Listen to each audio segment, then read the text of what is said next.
On April 10, 2018, Kyle Plush, 16 years old, drove to Seven Hills High School in Cincinnati, Ohio to collect tennis equipment from the back of his family's minivan. The gear was stored in the rear cargo area. To reach it, Kyle put a knee on the third-row bench seat and leaned over. The seat flipped backward under his weight and trapped him instantly. The configuration it created was particularly inescapable. His head was driven against the rear wall, his legs were forced upward against the back door, and his arms were pinned beneath him in a position that gave him no leverage to push, twist, or lift. The geometry of the trap meant that any movement available to him would tighten the pressure rather than relieve it. He couldn't reach his phone. He couldn't shift his body toward it. The only input he could produce was his voice. He called out to Siri and asked it to dial 911. The call connected at 3:14 p.m. The two calls Kyle made that afternoon became recorded evidence of one of the most serious documented failures in American emergency response history. Hello, Cincinnati 911. That is the address of your emergency. Help! Help! Cincinnati 911. I'm stuck in my bed outside the 7 Hills Hotel parking lot. The Seven Hills what parking lot? Help! I need help. Where are you? Kyle couldn't hear the dispatcher and couldn't respond to her follow-up questions. He mentioned Seven Hills repeatedly. You hear me? Yes. Outside the 7 Hills Hotel parking lot. I'm trapped in my bed. The parking lot. Help! Where are you? I can't hear you. The call was entered into the dispatch system several minutes later as an unidentified female trapped in a van in unknown trouble. In a dispatch context, unknown trouble signals ambiguity rather than urgency. It is the entry category for calls that don't yet meet a clear emergency threshold, and it affects how quickly resources are prioritized and what information officers are given when they respond. The entry contained no name, no vehicle type, and no indication that someone's life was in immediate danger. At 3:26 p.m., two officers arrived near the school. Based on what the systems had given them, they were looking for an unidentified woman in an unknown vehicle somewhere across several adjoining parking lots, a description so broad it gave them no starting point. They drove through the area for approximately 11 minutes, attempted to call Kyle's phone, and never stepped out of the patrol car. They did not check the northern lot where Kyle's gold Honda Odyssey was parked. A description that contained the vehicle's color, make, model, and specific lot would have taken seconds to verify. They didn't have that description. While they were still in the area, Kyle placed a second call. He gave the dispatcher the gold 2004 Honda Odyssey, the Seven Hills parking lot, and made the severity of the situation unmistakable. Any officer receiving those three pieces of information could have driven directly to the right vehicle in under a minute. It's not a joke. I'm trapped inside my gold Honda Odyssey van in the southwest parking lot of Seven Hills Theft. Send officers immediately. I'm almost dead. Kyle's breathing was weakening. Knowing he might not survive, he asked the dispatcher to pass along a final message to his family. I probably don't have much time left to tell my mom that I love her if I die. None of those details reached the officers still nearby. When the dispatcher heard silence on the line, she activated a teletypewriter connection, a function designed for deaf or hard of hearing callers. Anyone there?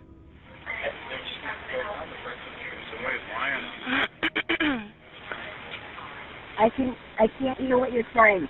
Just send quickly. I'm ready to go on the Odyssey van.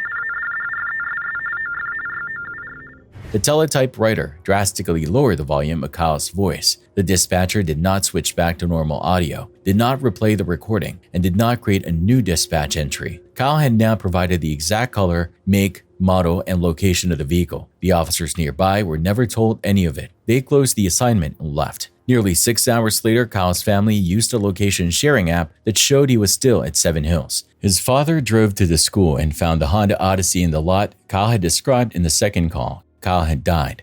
The investigation that followed shifted from how he had become trapped to why no one had reached him. Across 2 calls, he had named the school, stated he was pinned in a van, and provided the vehicle's exact make and color. The failure began with how the first call entered the system, stripped of urgency. The caller misidentified as a woman, and his repeated statements of danger reduced to the entry unknown trouble. Officers arrived without knowing who they were searching for, what the vehicle looked like, or how little time remained. When no one was found in immediate distress, the call started being treated as a possible prank. An off-duty sheriff's deputy working nearby traffic suggested the caller might have been a woman he had directed to move her car earlier, attributed to the deputy. That explanation doesn't survive contact with the recording. Kyle's voice was audibly strained and panicked, and a call carrying that level of distress should not have been treated with doubt before officers had personally ruled it out. The second call should have removed any remaining uncertainty. None of it reached the responding officers. The dispatcher later cited technical problems, a frozen screen, the teletypewriter making Kyle's voice nearly inaudible.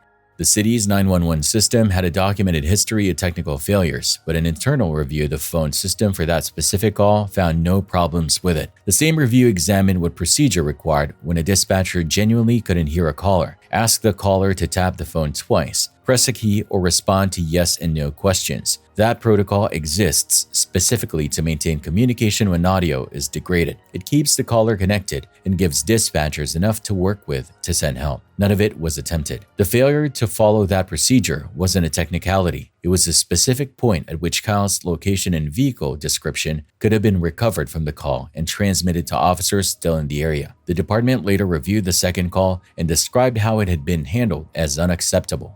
The dispatcher had not followed procedures to ensure help was dispatched and had not documented the call, violating a separate guideline. The Plush family filed a wrongful death lawsuit against the city and the personnel involved. It settled for $6 million in 2021, a figure that represented legal accountability but could not restore what the failures had taken or answer for the hours Kyle spent alone in that van. What the two recordings document is a 16-year-old who did everything available to him, named the school, described the vehicle, gave the location, communicated what was happening, and was failed at every point where the system existed to respond. The recordings didn't just capture Kyle's voice, they captured every moment where a different decision would have saved him.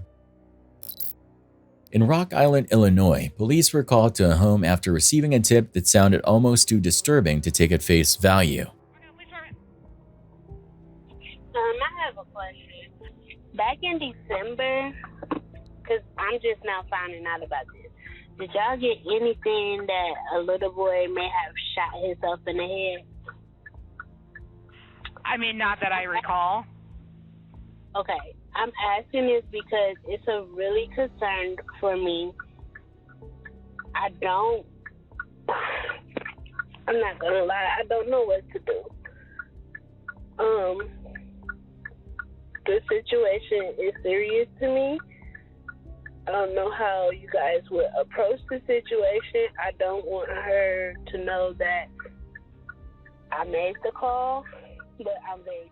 The first anonymous caller didn't have enough supporting detail to prove what had happened. Police followed up, but found nothing that justified searching the property or advancing the case. For months, the allegation appeared to stall. 8 months later, on July 23, 2023, a second report came in, this time from the Department of Children and Family Services, which carries more institutional weight than an anonymous tip. That second call was much harder to set aside. My name is Hannah, and I'm with the DCFS hotline, and I was calling to make a welfare check on a family that we got a call about.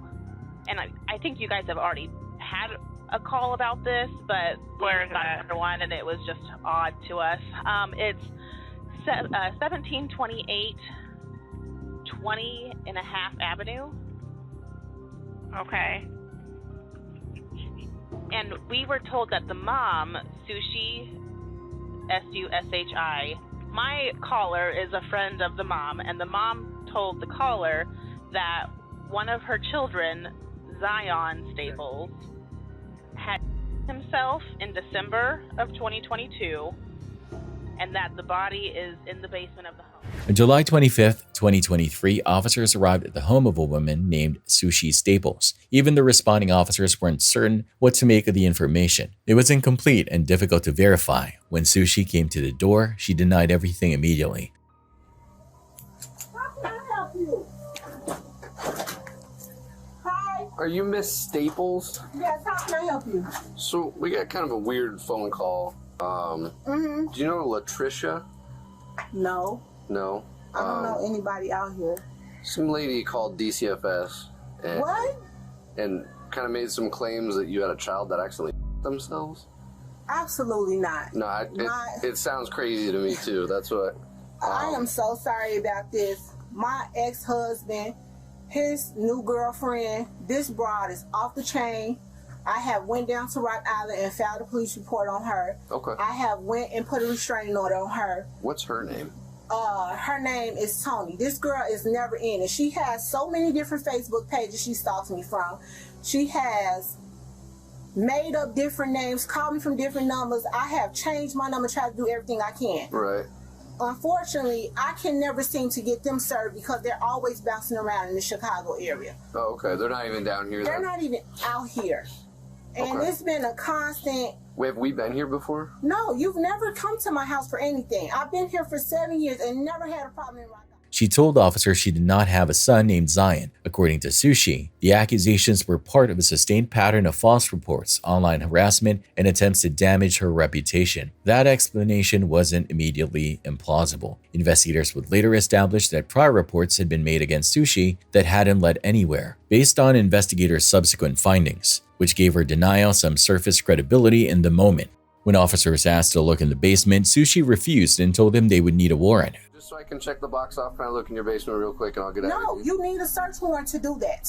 I'm sorry, I'm not about to have rights violated because someone makes Uranus allegations like this. I know. And like I said, it sounded crazy to me too. I'm just up here seeing if, we have to investigate it, no matter how crazy it sounds. If you want to do that, I would suggest you go through the proper protocol. That was her legal right, but it also meant officers couldn't simply leave if the tip was accurate. A child was somewhere inside that house. The following day, they returned with a search warrant.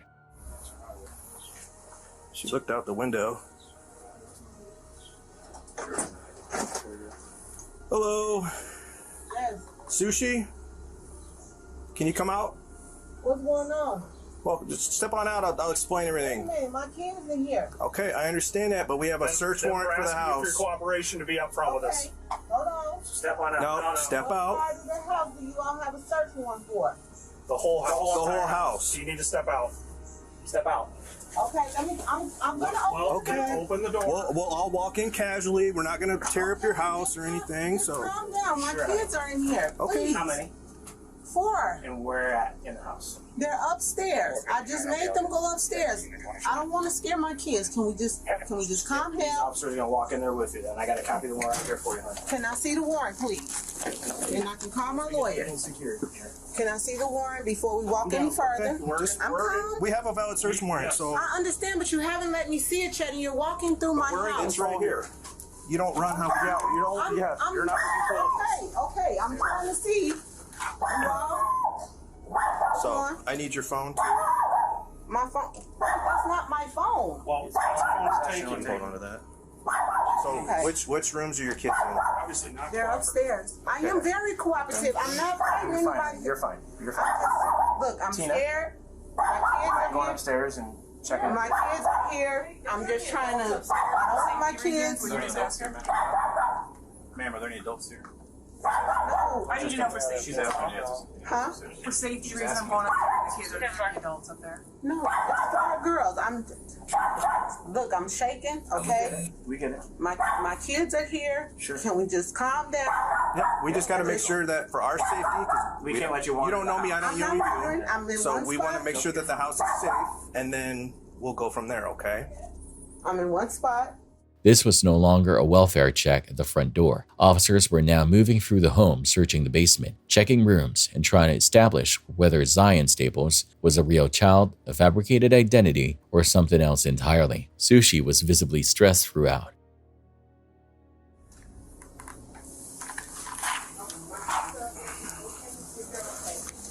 Police department. Police department.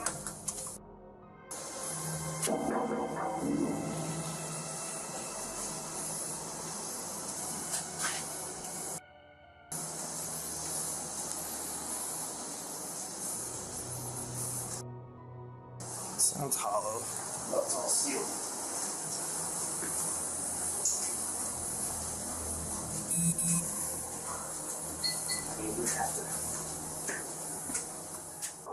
The initial search didn't confirm what the caller had described. Officers checked the basement and found nothing consistent with what had been reported. A suspicious barrel was examined and turned out to be empty. For a moment, the tip looked like it might have been wrong.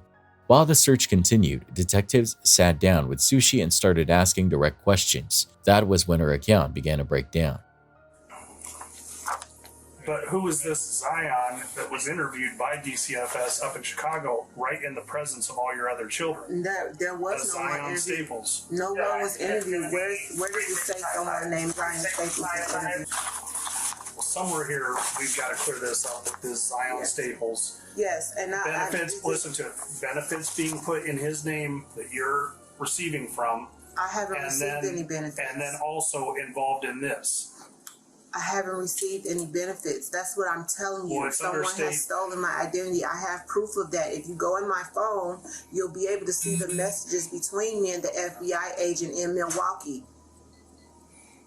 So this is separate from that with the DCFS call. Because somebody is obviously claiming benefits and getting food stamps or something. But they're getting food stamps for your 4 daughters and Zion. And I've been having a hard time with that because I can't get any because of that, and I've been working on it.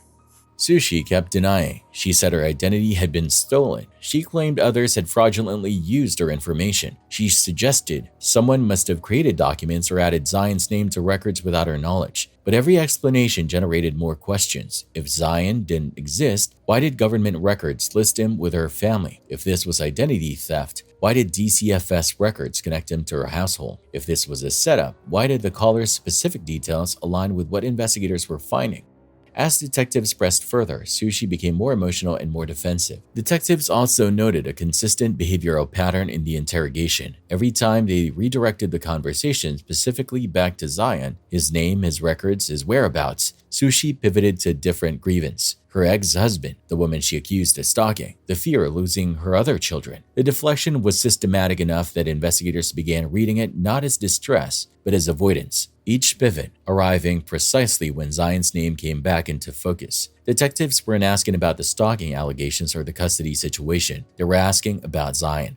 Then officers located documents inside the home connected to Zion Staples. Birth certificate? What is that? Birth certificate For Zion Staples. Zion Staples. That's not mine. Sushi Staples. Child. It's found in your room. We need to get this figured out. Stop lying. This. It's over. Where's that kid?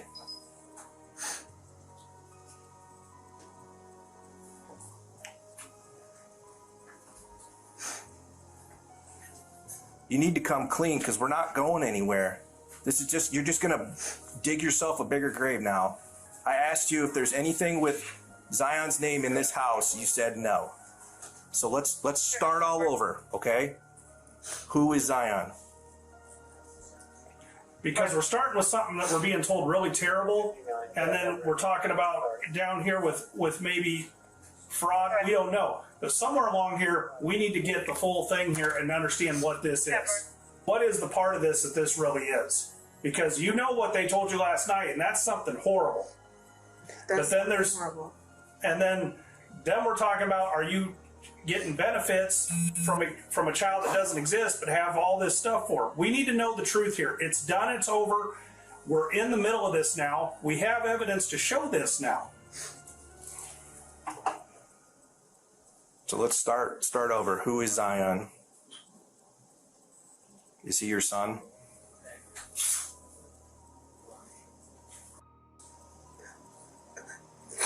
I mean, the cat's out of the bag now. I need to know. Can I just get my kids somewhere safe, please? We need to. Here's the thing, hon. I will go with you where you want to go. Just let me call my family. That's it. We need to come get my kids. That's it. We need to open up and talk about this. Oh. And I know this might be the toughest thing you've ever done, but we have to figure this out now. This is as serious gets, and we need to understand what's going on here. We're too far in now. Okay? Let's take a moment here. Let's relax, but we've got to get this discussed and get it out in the open.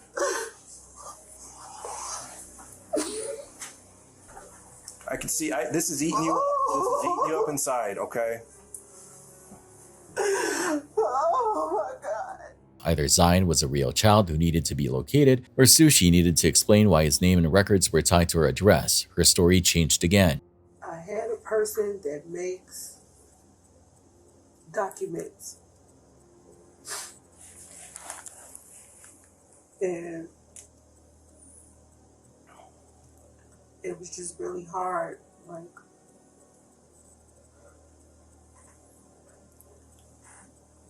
so is Zion a real person? no.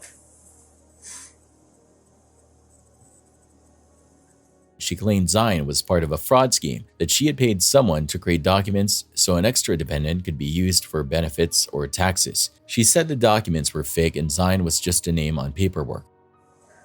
They made it for me to have an extra dependent on my income taxes, but I never used it. So I gave it to somebody else to use for theirs so they can get more money. Yeah, that doesn't add up though, because the benefit's coming to you at this house. Yeah, so that was the thing.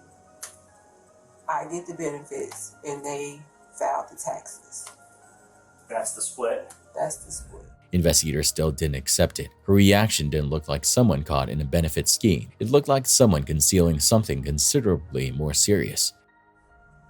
So when we talk to your kids, are they going to tell you that they had a brother named Zion who's away on vacation? Is that what they're going to tell us?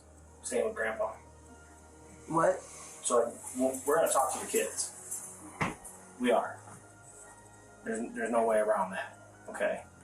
And when we ask them if they have any brothers, are they going to tell us we have a brother Zion, but he's been gone for 6 months on vacation or anything like that? Because if they do, that's going to put a big damper on this story and make things look really... No, but I'm going to ask you this, that my kids have counsel presence. You don't. That's not how that's that not works. part of it. But you can't. Yeah, we You can. can't question my kids Yes, we can. without counsel. Absolutely. Listen, I think this goes a lot deeper than a fraud issue. You got passages out there in the Bible that are underlying that. I think this goes a little deeper than a fraud issue. It's passages in the Bible. It's a Bible That mentions Zion and it's underlined. If Zion was just a money-making scheme and just a fictitious thing, we wouldn't be worried about But my religion has nothing to do with the allegations. I keep that Bible But I can verse tell open. in your emotion that there's something more here than a fraud issue. You've been through the system, and you're not going to be bawling and crying like that For over some theft issue. over a identity That's a theft crap. There's something more here, and we need to get that uncovered. And that's why we're saying, if you're not going to provide it, we are going to talk to the kids too. We need to know what's going on here with this. What? What's wrong with my... Why is he yelling? He was talking. He was trying to get somebody else. There's something more going on here. And I can tell by your emotion that it's more than a theft issue. Mommy, are you okay? No, what's going on?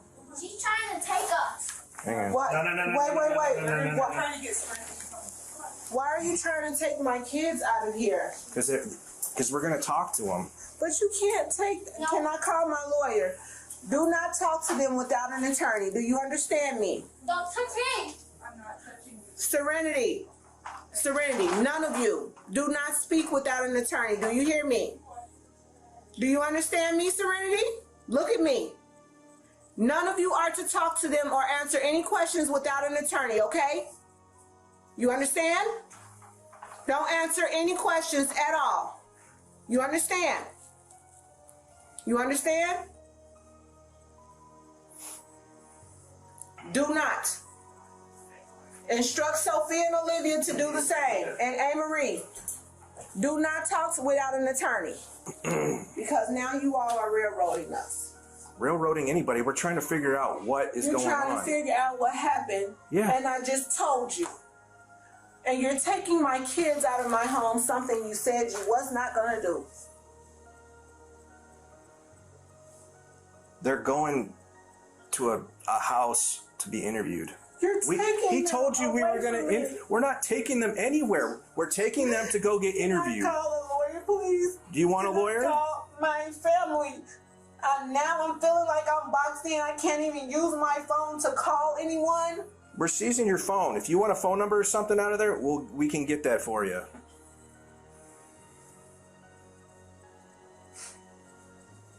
So if you want an attorney, we can be done with this, and we're just going to keep digging and digging and digging and digging. And are you going to bring my kids back in the house? After they're done interviewed, then DCFS is gonna my kids without a lawyer though. Like, they're not in trouble. They're not. I'm not there, and you're interviewing them because you're without wanting to control them. I'm not controlling them. That's what you're saying. You're saying you just sat here and instructed them to not talk or do You're anything. taking them to some unknown place and questioning my kids. We're not going to question them. There's trained professionals that it's called the Child Advocacy Center.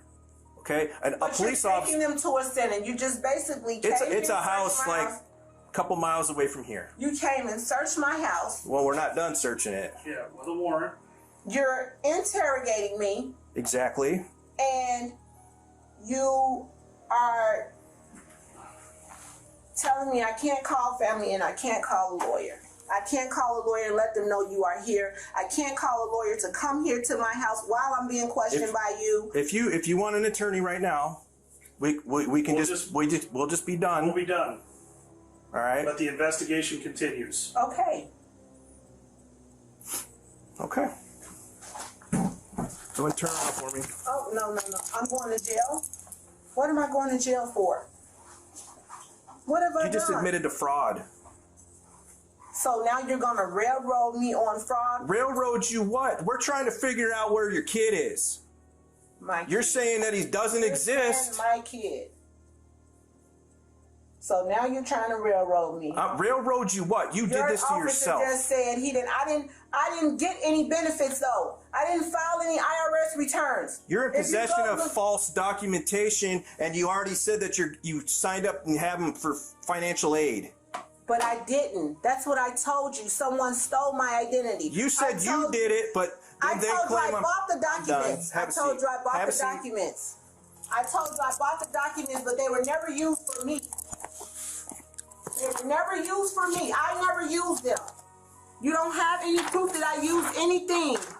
That's not proof. Anybody could have done that.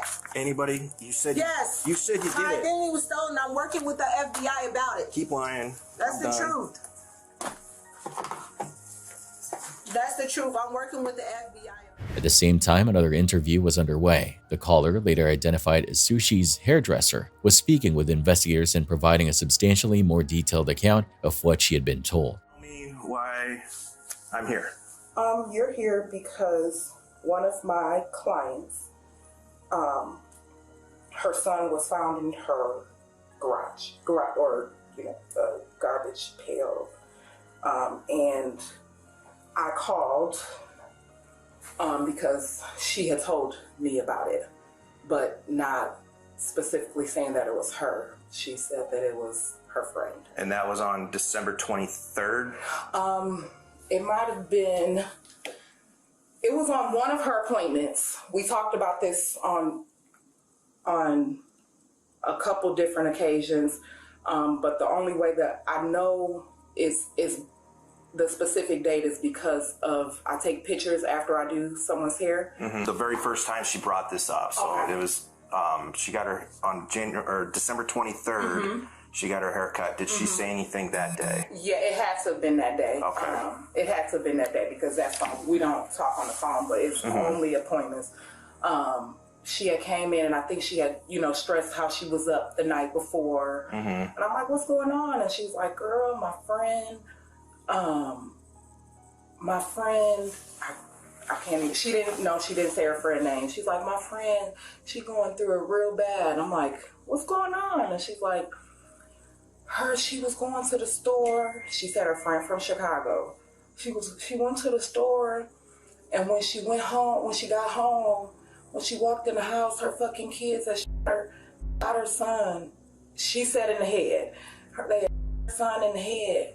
And I'm like, I'm behind her doing her hair, and she's like, the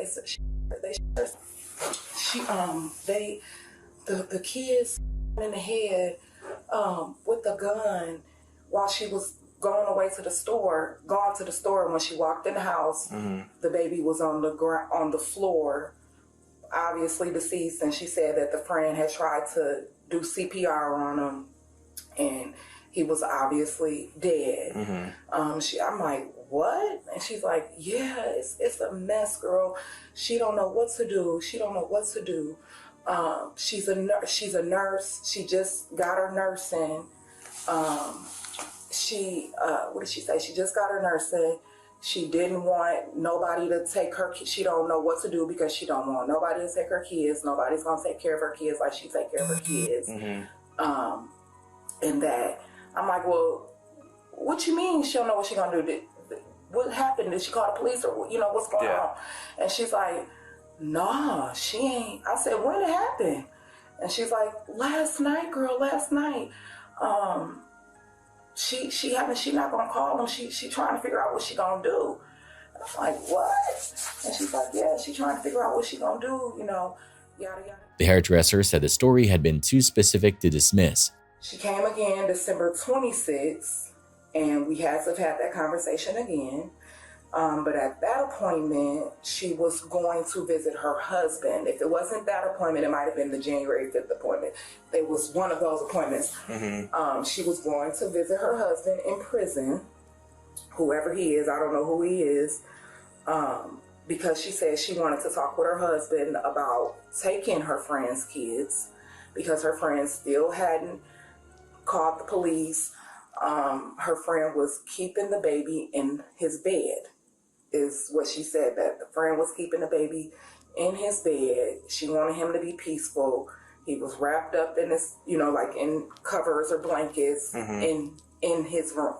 She was keeping him in his room. Over time, she had begun to suspect that the friend Sushi kept referencing might not have been a separate person, but Sushi herself. Back at the house, officers kept searching. My neighbors, they've been knowing me for 6 years. You see that badge over there? I work 2 jobs at Genesis. I hear you. I go to school out here. God, this is embarrassing. They had checked the basement, questioned Sushi, and recovered documents, but had not found Zion. Then someone searched the garage. What they found there matched exactly what the caller had described. January of 2023, the first week of January, I believe it was around the 3rd of January. It was between the 3rd or the 8th. I received a phone call from Sushi, and the phone call at first was just like a regular phone call, like how you been doing and stuff like that.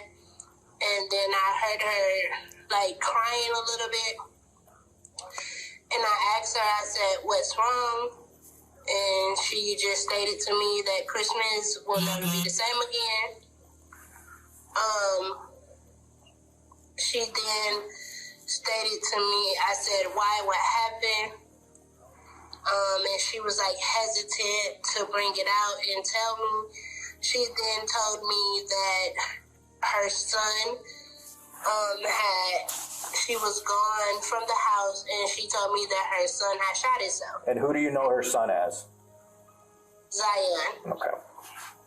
She stated that he shot himself. At the time, he was 9 years old. I said, what do you mean he shot himself? I asked her some questions like, how did he get a gun? Like, how did that happen? She explained to me that she had just stepped out to run some errands, and she received a call from her daughter saying that Zion was gone. And weeks went past. I asked her again about it. Then she started busting out in tears. And she told me she never turned it in. She feared that they would take her kids away, and she was scared to lose everything. And I'm like, what are you talking about? And she said she still had them there. She told me she purchased a burning barrel from Home Depot or something like that you burn leaves and stuff in, and she stored them in that. I'm like, what? And she said, yeah, he was stored in that in her basement. She never showed me. I never seen it. She never actually showed me exactly where it happened in the house. She just told me it happened in her room. And that's why she redid her room. And we would have conversations about her moving and stuff like that, and how she wanted to move out the house, and maybe if she can move out the house and just put it behind her and no one would never know about it. And then she said then she would just have to live with it. Inside a trash can in the garage were the remains of Zion Staples, 10 years old. The child Sushi had spent hours denying existed had been in the garage the entire time. Investigators determined Zion had died in December 2022 from an accidental gunshot wound. According to the investigation, he had accessed a firearm inside the home and accidentally shot himself while Sushi was not present, attributed to the investigation. Instead of calling 911 or reporting his death, Sushi concealed his body. For months, Zion remained in the garage while Sushi continued living in the home with her other children. Police had not arrived knowing what they would find. They arrived with a tip that initially sounded nearly impossible to believe. Sushi denied Zion existed, blamed harassment, identity theft, and fake documents, and told officers directly there was no child named Zion. But each answer brought investigators closer. The case had stopped being about a welfare check or a fraud scheme. It was about a 10-year-old boy hidden from the world for months while life in that house continued around him. Sushi Staples was initially charged with multiple felonies connected to concealing Zion's death and lying to police. In January 2024, she pleaded guilty to endangering the life or health of a child. In February 2024, she was sentenced to 2 years in prison. Because she received credit for time served and because of Illinois sentencing guidelines for nonviolent offenses, she was expected to serve considerably less than the full term. For many people, that outcome was the hardest part of the case to sit with. A child had died. His body was concealed in a garage for months, and the legal category that applied was nonviolent. The truth came out only because someone outside the home refused to stop pushing. Zion Staples was 10 years old. He died alone inside that house, and the person who should have called for help didn't. He deserved medical attention. He deserved someone to acknowledge that he existed. He deserved to be found immediately, not months later, in a trash can in a garage by officers executing a search warrant. The only reason anyone came looking was an anonymous tip from his mother's hairdresser. Someone outside the family who had heard enough to know the story was too specific to ignore. When police first knocked on that door and asked about him, his mother didn't say he was missing. She didn't say something had happened. She said he wasn't real. That's where this case begins and ends. A 10-year-old boy whose remains were found in a trash can in his own home's garage, in a house where his mother kept living, and whose existence she denied to officers' faces the first time they asked. On the morning of August 13th, 1997, The Howard Stern Show was running its standard format, taking listener calls the way it always did. A large portion of the people who made it on air were harmless pranksters or attention seekers willing to say almost anything for a few seconds of airtime on one of the most listened to programs in the country. When a producer passed along a caller claiming to have killed several people, no one in the studio appeared to treat it as anything other than another performance. Looking back at what followed, there were reasons they probably should have taken him more seriously than they did. The guy on the phone who claims he's been killing prostitutes and he's wondering why he's doing it. So maybe he thinks I have an answer. Is this Ed? Ed? No, this isn't Ed. Oh. You haven't killed any prostitutes? No, I never said my name was Ed. Oh. Sorry. That's okay. What name do you use? You can call me Clay. Clay? Clay? Yes, Clay. When Howard asked about the supposed victims, the caller, referred to throughout as Clay, gave an answer that immediately caught everyone in the room off guard. Hey, Clay, so what happened? How many prostitutes have you killed? 12. According to Clay, his victims were typically women who worked the streets around New Orleans. When the crew pressed him on his approach, what he described was deeply disturbing. How else did you kill him? Well, a few times, actually most times with a hammer. And where do you do this primarily? I've done it twice in a parking garage, and then the rest of the times on the side of the road. Dude, you got to have a lot of anger in you. How old were you when you killed your first woman? 16. And you must be a powerful kind of guy, big guy. I wasn't then. Right. Did your mom beat you? Did your mom spank you? Was your mom a prostitute? No. Actually, nothing like that. What is it then? I think I just do it for the sense of the power. Right. The most unsettling element of the call wasn't the content of what Clay claimed. It was the absence of emotion in how he described it. At no point during the conversation did he sound like someone publicly confessing to 12 murders on live radio. He talked more like a person describing a habit he had long since stopped reconsidering. No shame came through the line, and no apparent awareness that police might be listening. When Howard addressed him directly as a serial killer, Clay's tone didn't change. He maintained the same casual register he'd used throughout. He cited boredom as a reason behind the acts. Dude, you're a serial killer. Yeah, Yeah. You just want to kill. I'm just bored.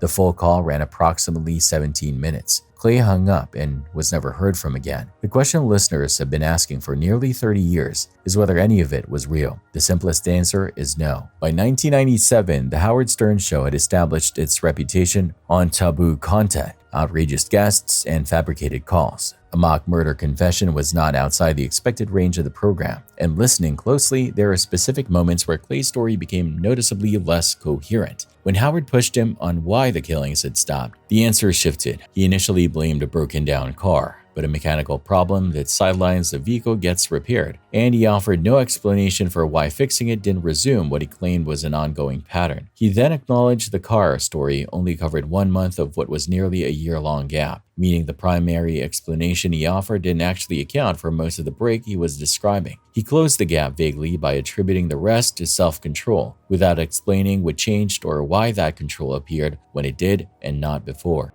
In all seriousness, I mean, do you think that you can control this? Do you think you can stop? I think I have been. Oh, you have been for the last couple of months. A year he hasn't killed. Oh, a year? Yeah. Almost. So why do you think you stopped killing all of a sudden? I really don't know, Howard. Part of it had to do with my car broke down. Oh, no transportation. Seriously? That's the reason? Well, that was the reason for a month, but after that, I guess it was all self-control. Wow. But So you don't want to do this anymore? No, he wants to do it, but he's controlling himself. Like you want to kill women, right? Sure. Yeah. Those inconsistencies made parts of the call sound like he was filling in gaps as he went. The alternative reading is that he was deliberately controlling what he revealed to avoid exposing his identity. After the broadcast, federal agents arrived at the studio and took copies of the audio, opening a formal inquiry into whether a real serial killer had just called in, confirmed from the events that followed. No reliable public record or official statement disclosing anything about the course or outcome of that investigation has surfaced. No public identification of the person who made the call has ever been established. The only available framework for assessing the confession is how it compares to what was actually occurring in New Orleans at the time, and the comparison is uncomfortable. By August 1995, authorities were actively investigating 24 killings carried out over the previous 4 years. The majority of victims were vulnerable women working the streets. Many had been killed before their bodies were left in isolated areas. Clay was constructing an imaginary pattern. The victim profile and the overall scale corresponded directly to a real investigation that remained open when he called. The significant complication is that those killings had received news coverage before Clay ever called the show, meaning a prankster following the case could have absorbed enough publicly available detail to build a convincing account from it. One figure came up repeatedly in online analysis as a potential match: Russell Elwood, a former New Orleans taxi driver. Elwood had been questioned by the Serial Crime Task Force and was eventually charged with the murders of Cheryl Lewis and Dolores Mack, 2 women connected to the broader investigation. Several women came forward stating he had picked them up in his taxi, assaulted them, and abandoned them in isolated locations. The combination of his geography, his documented targeting of the same victim profile Clay described, and his confirmed connection to the investigation gave the theory enough weight that it circulated seriously before the timeline dismantled it. Russell was arrested in Florida on August 4, 1997, following a drug purchase from an undercover officer, and remained in custody for the next 85 days. Clay's call aired 9 days after that arrest. Russell was already incarcerated when the broadcast took place. Eliminating Russell as a candidate doesn't confirm Clay was fabricating. Russell was convicted of 2 murders, and no one ever established that a single perpetrator was responsible for every killing under investigation in New Orleans. The possibility exists that multiple individuals were targeting similar victims across overlapping areas, and that Clay may have been describing cases never linked to Russell. No victim has ever been conclusively matched to what Clay described. No identity has been attached to the caller. Two possibilities remain. A prankster who had studied a real series of unsolved murders used the publicly available details to construct an on-air confession convincing enough that federal agents showed up at the studio the same day, or someone who had actually killed 12 people, called a nationally broadcast radio show, described what he had done in calm and specific terms, hung up, and was never found. Either way, the women at the center of this, whether Clay's claimed victims or the real women whose deaths formed the backdrop of the New Orleans investigation, were real people whose lives ended violently and whose cases deserved serious attention from the start. The fact that a confession described their deaths was treated as entertainment, laughed at in real time, and nearly dismissed entirely is its own indictment of how these women were seen. Whatever Clay was, the women were in a punchline. Nearly 30 years on, most of them still don't have justice. Call traffic right now. Got 3 kids in the back. I'm a bad dad! I'm a bad dad! Calm down, man. I'll be back in a second. I need a drink. Is my woman okay? Man, I'm not even gonna lie to you guys. Like, I do not have my wife. May 24th, 2024, State Route 104 near Lucasville, Scioto County, Ohio. A family had spent the day at a kindergarten graduation. The drive home ended in a collision that destroyed a 1998 Chevrolet Cavalier after it struck a truck pulling a camper. The officers who reached the scene were not responding to a crime. They were responding to a crash, and their only objective when they arrived was to get people out alive. You cut this car open with? I don't know. 3 babies in the back seat.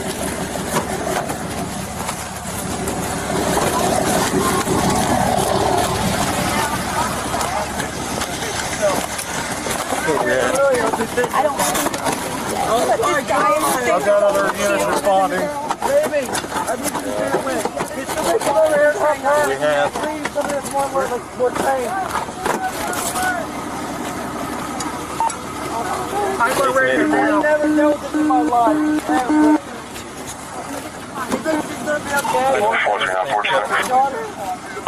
1880 Portsmouth, 1880 Portsmouth. Break all traffic right now, 1880 Portsmouth. 1880. I've got 3 kids in the back, small. We're trying to cut the doors off. One may be a signal 30. I need help from fire department. Anything I can get, signal 5. I think you're scar back. What do we need to try to cut? I don't know. Do we need to just drag him out there?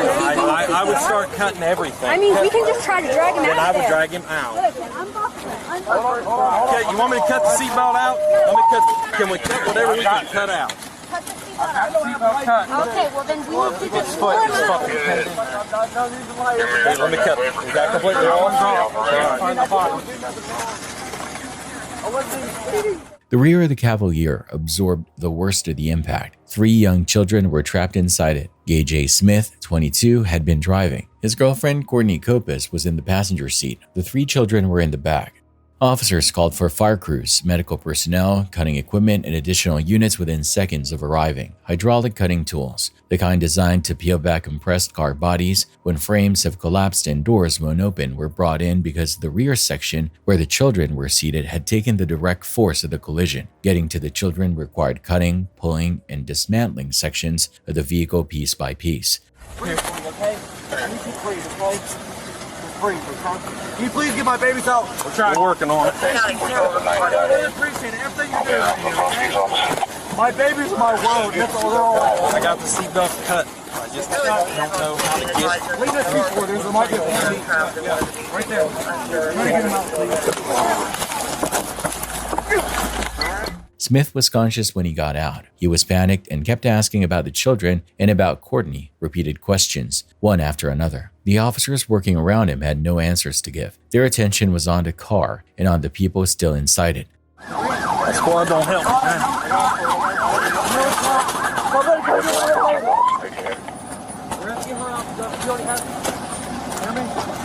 Thank you for getting my son out the car. There you go. Take care of the squad. Over here. We got one now. Where's the other door?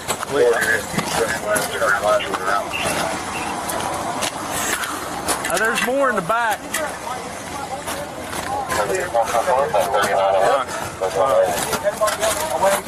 Yeah, we got a female still trapped.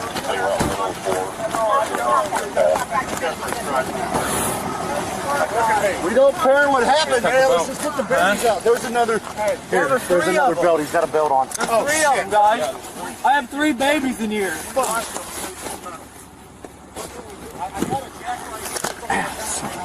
I wish I would have never gave it out. Baby, are you breathing? Breathe for me, okay? I don't want to freeze. You're okay. If someone can get in there and get a hold of him and yank him out. I'm really worried about my little girl. She's gonna have to have like brain surgery or something. Can we get? Wake up. Well, I'm trying to jack this right here, see if we can get the door open. Wake up. Try it. If it'll break loose, get it. Baby, I need you to do whatever we can do. Up. Just break we it loose. Just got a car wreck and the babies are in the car. You need to wake up. I will get the stuff I got to, man, with everything I got in me to put that back. Hey, back up, back up. What about her head? Just back up. She has seizures. I understand that, but all right, back up. Come on, dude. All right, thank you, please, thank you. Please. I don't know if we can. I don't know either. I don't know if we can we lift her out? Whatever we got to do, if we can get her out enough, we can move this. I need this jack out of my way. We need to get her out. The body camera footage does not open as a criminal investigation. It opens as a rescue operation. Officers and firefighters moving around a crushed vehicle looking for entry points, seatbelts being cut, doors being forced, metal being moved. Children who had been on their way home from a school event were somewhere inside that wreckage. Can you direct the squad in here? I need to get on their mom and dad right now. What, right now? I need to get on their dad. Bring the squad in. They're coming around. I'm a bad dad. I'm a bad dad. I'm a bad dad. I'm such a bad dad. Come on, lady. Come on. I need. What? Get into your room, baby. We need her out. I can't fuck you from the single. What is it? Oh my God. I can't get her from the single. We're not gonna be able to lift her out of here right here, boss. I need at least one more person. We're gonna have to give us a little bit of help. What we need? There we go.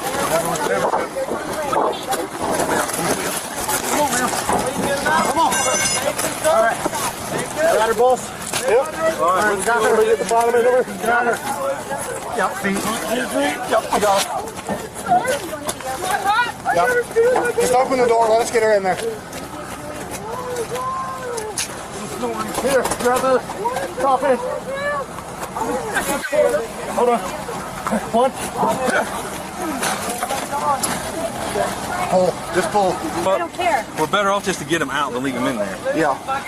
I pulled it forward as much as I can get it. Do you want me to get in there and pull him out? Do you want me in there to pull him out? Oh my God! We don't have anything to get the net. I say we would.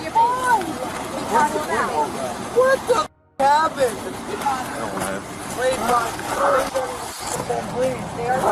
Oh my God. Please get my baby. No, I just want them. They're all that. They're my everything. I know they are, sir. Fuck everything in this car. I just want them. If my car is not legal and I don't have It doesn't matter. Your babies and your wife.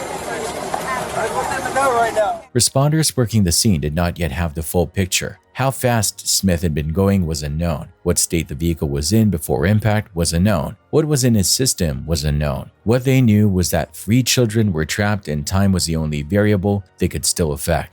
The picture began to change as the rescue continued. Boss, we got one more. Her head's pinned over here. Her head's pinned over here badly. I need a saw. She's pinned. I can't. I think you could drop my down between the seats. I wonder if the seat will move. Will that seat move forward at all? Cruiser for a lever. A lever. Here, right here. I really thank you so much for coming to the rescue. Oh my God. Thank you for coming to the rescue.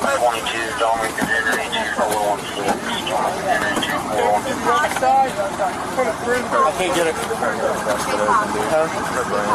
I know. God damn it.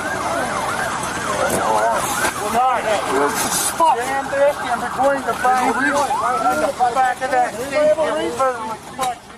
Witnesses on the scene told officers the Cavalier had been moving aggressively in the moments before the crash. According to the investigation, Smith had been traveling in excess of 80 miles per hour in a 55 miles per hour zone, moving past other vehicles before losing control and spinning into the path of the truck and camper. Speed was one part of it. The vehicle itself was another. The Cavalier was a salvage vehicle, unregistered, uninsured, and not mechanically sound. An unregistered and uninsured vehicle bypasses the documentation and inspection processes that exist to confirm a car is fit to be on the road. There was no record of this vehicle meeting any roadworthiness standard.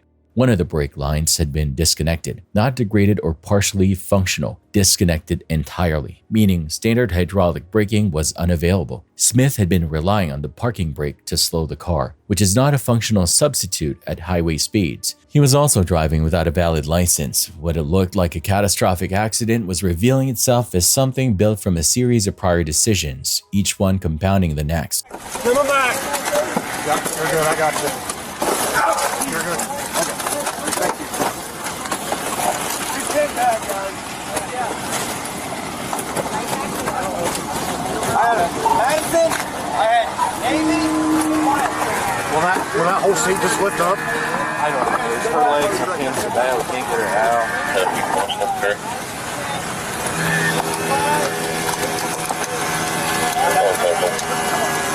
Not right there. Not right there. No, hey, there's a. Her hand is right there. Her hand is right there.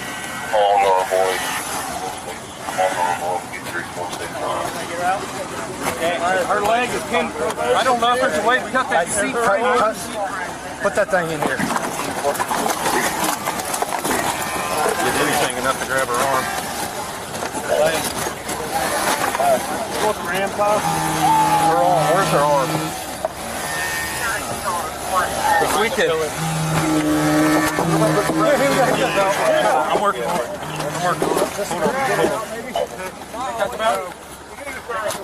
Hold on, she's stuck in with the belt.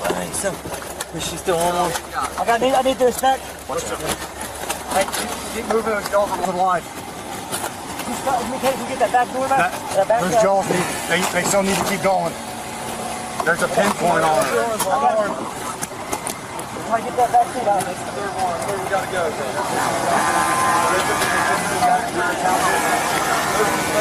Back away from there.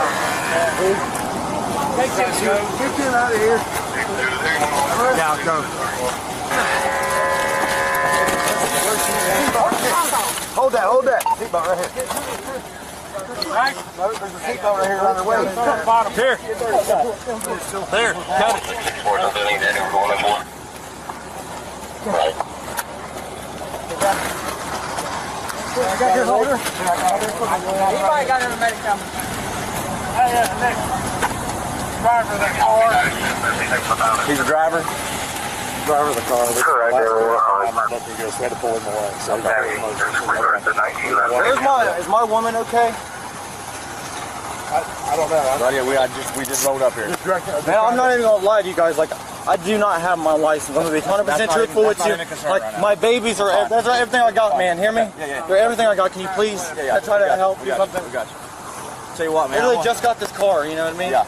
I'll have you have a seat in the back of my car real quick. That's fine, man. I ain't got a problem with that. No. We'll have you have back there until we get everything settled down. Yes, okay? yes, sir. Here, yes, sir. I don't know how I got off the car. There you go. Right here. How did I get off the car? I don't know, but I've seen it here, man. It's cool in there, okay? Just calm down for me. Thank you. Yes, sir. Please do everything you can, please, we sir. will. Absolutely. Hey, listen, and Nick Opus, oh my God, he works at the brewery. His name's Nick Opus. That's who her ex-husband is, and that's the kid's father. And I just want you to know all that, sir. Scott, he's tripping me out. At some point during the response, Smith was placed in a patrol car. He told officers more than once that he did not have a license. He was visibly distressed and continued asking about his family. The physical evidence accumulating around the vehicle was pointing somewhere different than his emotional state suggested. Passed the car and saw the truck, or if he just wasn't paying attention and got over in the oncoming lane. Anyway, he went to correct it and swerved back to the right to the northbound lane. Damn car broke sideways, and it pretty much spun around, and that truck and camper hit the back of that car, smashed his family, killed 3 kids and a wife. Buddy, what did you do for me real quick? I gotta get with this state patrol, Josh, Officer Lewis. Lewis. Yeah. And give his report statement. When you're okay. There you go, buddy. Just calm down, man. I'll be back in a second. Have a drink. Exactly. Investigators found indicators at and around the crash site suggesting drug involvement. Subsequent testing confirmed the presence of THC, hydrocodone, and oxycodone in Smith's system at the time of the crash. Multiple substances in combination produce compounding impairment. Opioids and THC together can intensify cognitive impairment, degrade reaction time further, and reduce judgment beyond what either substance would produce alone. Prosecutors stated he had been carrying nearly 100 illegal pain pills and acknowledged selling them for profit. That volume of controlled substances present in a vehicle also carrying young children added a dimension beyond the impairment finding. It reflected what else was being transported alongside those children. The case was no longer about a driver losing control on a state route. It was about a man without a license in an unroadworthy vehicle, impaired by multiple substances with free children and their mother in the car. All right. We have all of your information, so those things. Okay. Are you injured? My shoulder hurts, my elbow hurts. Seatbelt pretty well up. Okay. Is anybody else in there with you? Not in the truck, no. And nobody in the camper either? No, no one's in the camper. You want me to open it up for you? Single occupant? Yes. Yeah, let's go ahead and open it up just to, that way I can cover all my grounds. Hey, are you free? Kind of. Okay. I want to make sure that he gets looked at. He's complaining of this. No, you're fine. Hey, just like in just a few minutes, catch your breath, okay? Leave. Well, I'm with them. I don't have a partner even. He needs transported. I couldn't do anything. Okay. Well, we'll get somebody else, okay? Let's open up this camper trailer and take a look at it. Now, it's going to be a little tight. I'm going to open up Otis and start putting some information in it. Okay. And I'll upload it so you can download it. Okay. There's going to be shit everywhere. No, you're good. Yeah, he's told me about 4 times he doesn't have a driver's license. Yeah. I know you told me. So you need to check him. I mean, he keeps repeating himself. I'm going to try to let him cool out for a minute. Yeah. Well, I gave him some Gatorade. I need him to be like completely mellow before I even have a conversation. I broke him off because I got stuck. Yeah, he was real hysterical when I got here. And then did you get his information? I mean, you talked to him. Like the 4 of them was like nothing. Yeah. We had to lift the front seat passenger out. She was lifeless. You good? Yeah. Oh my God. You good, bud? A little bit. Turn his hair on a little bit higher. Madison Copus was 6 years old. Xavier Smith was 5. Navy Copus was 4. None of them survived. Courtney Copus suffered critical injuries and died from them. A scene that had begun as a rescue became a quadruple fatality investigation. The details that emerged pointed consistently backward to choices made before the vehicle ever reached Route 104. Smith had been speeding. He had been passing in unsafe areas. He was impaired. The brakes were compromised before the trip began. The children were not adequately protected. None of that happened at the moment of impact. All of it had already been decided. In July 2025, Gage A. Smith was convicted on 4 counts of murder, along with dozens of additional charges: aggravated vehicular homicide, child endangering, felonious assault, aggravated vehicular assault, and drug trafficking offenses among them. Each murder count corresponded to one of the 4 people who died in that car. He was sentenced to life in prison with parole eligibility beginning no earlier than age 82. What the body camera footage showed, officers on their knees around a crushed vehicle,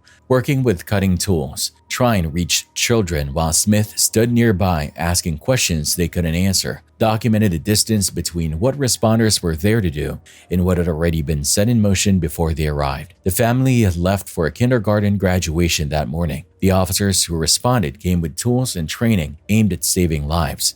What they could not undo was already done before the first unit reached the scene. On December 3, 2016 at 2:46 a.m., police responded to a report of an abandoned vehicle sitting on the Route 35 bridge over the Shark River in Belmar, New Jersey. The car was intact and undamaged. The keys were still in the ignition. No driver was present anywhere on the bridge or in the water below. Running the plate brought officers back to Lillian Stern, who was home and safe. She identified the car as one normally driven by her 19-year-old granddaughter, Sarah. Sarah Stern was an arts and TV production major at Brookdale Community College, a young woman with plans and people expecting her. The day before she disappeared, she had spent the afternoon running errands with her childhood friend, Leah McCatasney, and stopped for lunch at Taco Bell. That was the last confirmed public sighting of her. The car had been positioned close to the bridge's edge, with nothing inside it suggesting another person had been there. According to Liam, Sarah had previously spoken about her life in a concerning way and had an increasingly strained relationship with her father. No one else who knew Sarah accepted that characterization. A friend told investigators Sarah had made specific plans to see her that very same day, not the behavior of someone intending to disappear. According to reports, Liam also raised a second possibility with investigators, that Sarah had talked about escaping to Canada to get away from the situation at home. The same friend confirmed Sarah had mentioned a Toronto trip and that she had recently come into money that could make it happen. When police searched Sarah's bedroom, they found her passport, social security card, and Canadian currency, all sitting untouched where she had left them. If she had left the country voluntarily, she had walked away without nearly everything she would have needed. The money came from a shoebox Sarah had discovered inside a family property, left alongside a note written by her deceased mother. Because a significant portion of the bills were old and damaged, she had deposited a large amount into a safe deposit box. On the day she vanished, surveillance footage showed Sarah visiting the bank with Liam to withdraw part of that deposit. When investigators later obtained a warrant, $25,250 remained in the box, but a portion had been taken out that afternoon. Liam had been standing beside her when she collected it and was one of the last people confirmed to have seen her alive. In January 2017, Anthony Curry came forward to contact authorities. Anthony was a young filmmaker who regularly discussed horror movie concepts with Liam, which is why the conversation on Thanksgiving night, approximately 1 week before Sarah's disappearance, had initially seemed like more of the same. According to Anthony, Liam pitched a plot. A young woman discovers money her deceased mother left behind. A friend arranges to meet her to count it, takes the cash, throws her off a bridge, leaves the car. 1 week later, Sarah disappeared under circumstances that aligned with that outline almost exactly. Anthony held back initially, reluctant to move against a friend, but Liam kept pressing to meet and sent a Snapchat message asking whether police had been in contact with him. Anthony went to investigators. Police wired Anthony's car before the two met on January 31st, 2017. Liam had no idea the conversation was being captured. What he said in that recording ended the speculation about what had happened to Sarah Stern. You can't blame me for doing this, right? I gotta feel you up real quick, alright? You're good. No disrespect. I'll show you. No disrespect, okay? Nothing. Yeah, I got the FBI on my dude. What are they questioning? Oh yeah, a lot. About what? About killing Sarah. Alright, so I'm hanging out with her. She has we went to the bank, she took some money out, not all of her money. We're counting it out, and then she goes to walk out the front door. My biggest problem was the dog, and her dog laid there and watched as I killed her. Didn't do anything. Liam described the full sequence of events in graphic detail. He expressed no remorse at any point during the conversation. What came through in his tone instead was irritation. The money had been substantially less than he had been counting on, and the bills were in such poor condition that he wasn't sure a bank would exchange them. So you've been laying low, I guess. Oh yeah. And that's not even the worst part. The worst part of it is I thought I was walking out 50 grand, 100 grand in my pocket. She had one safe, and she took money out, and she only had 10 grand. And this money, I don't know if it was burnt or something, it's old money, terrible quality. I don't even know if I can put any of it in the bank. Police arrested Liam and his roommate Preston Taylor, who had reportedly played a role in disposing of Sarah's body. Preston cooperated almost immediately and directed investigators to a locked safe buried in the ground at the residence. Keys recovered from Liam's car opened it. Inside was approximately $9,000. At trial, Liam's defense argued the recorded conversation had not been a confession but an audition for a role in one of Anthony's film projects.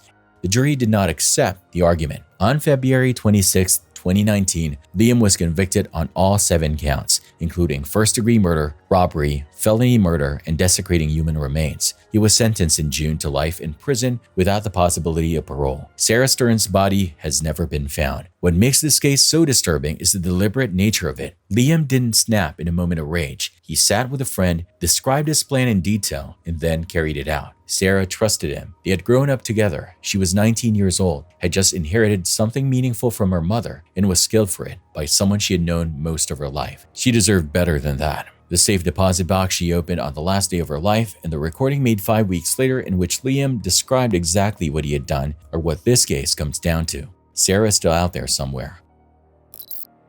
In July 2011, 5 members of the same family traveled to Panapadwa waterfall near Indore, India. According to reports, they had come together specifically to mark the MBA graduation of the oldest daughter, a celebratory occasion built around a family milestone. What none of them could have known was that heavy rainfall occurring upstream had already generated a powerful surge, making its way toward their location. Nothing in the opening of the footage communicates danger. The family is standing near the rocks with water flowing calmly around them, and a small group of onlookers watches from the bank at a distance. The specific hazard of flash floods is that their origin is invisible to the people in the path of them.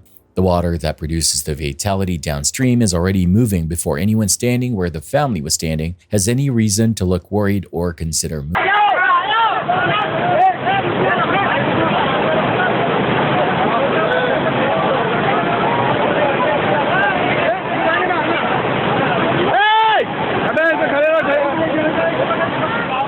The level began to change. The water around the family, which had been manageable, started building force and speed. The people watching from the bank started calling out, but the family was already positioned in the middle of the stream, and the current rising around them had already separated them from a safe path back to shore.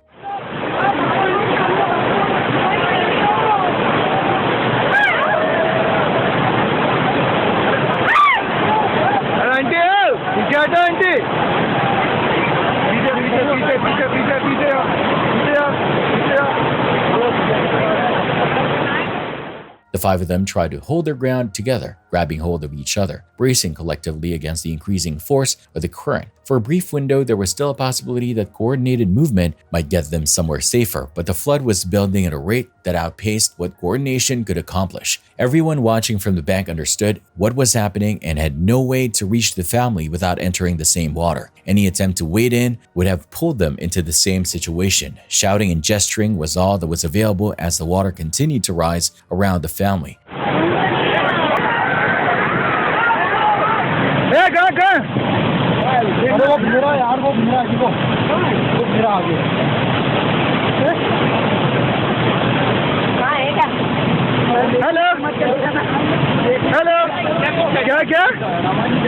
ओ भैया नीचे जाओ ना, नीचे नहीं जा सकते। जी जी जल्दी होता है, जल्दी से बात कराइए। आपके साथ वाले हैं क्या? किसको फोन कर? हाँ मैं महू से ही बोल रहा हूँ, पागल पानी स्पॉट से बोल रहा हूँ मैं। हाँ जिला इंदौर तहसील महू। तो पेड़ में बैठ जा। महू में पागल पानी स्पॉट, यहाँ पे एक्सीडेंट हो गया, 5 लोग अभी और गिर जाएंगे फॉल में। तो बोलो पेड़ पकड़ के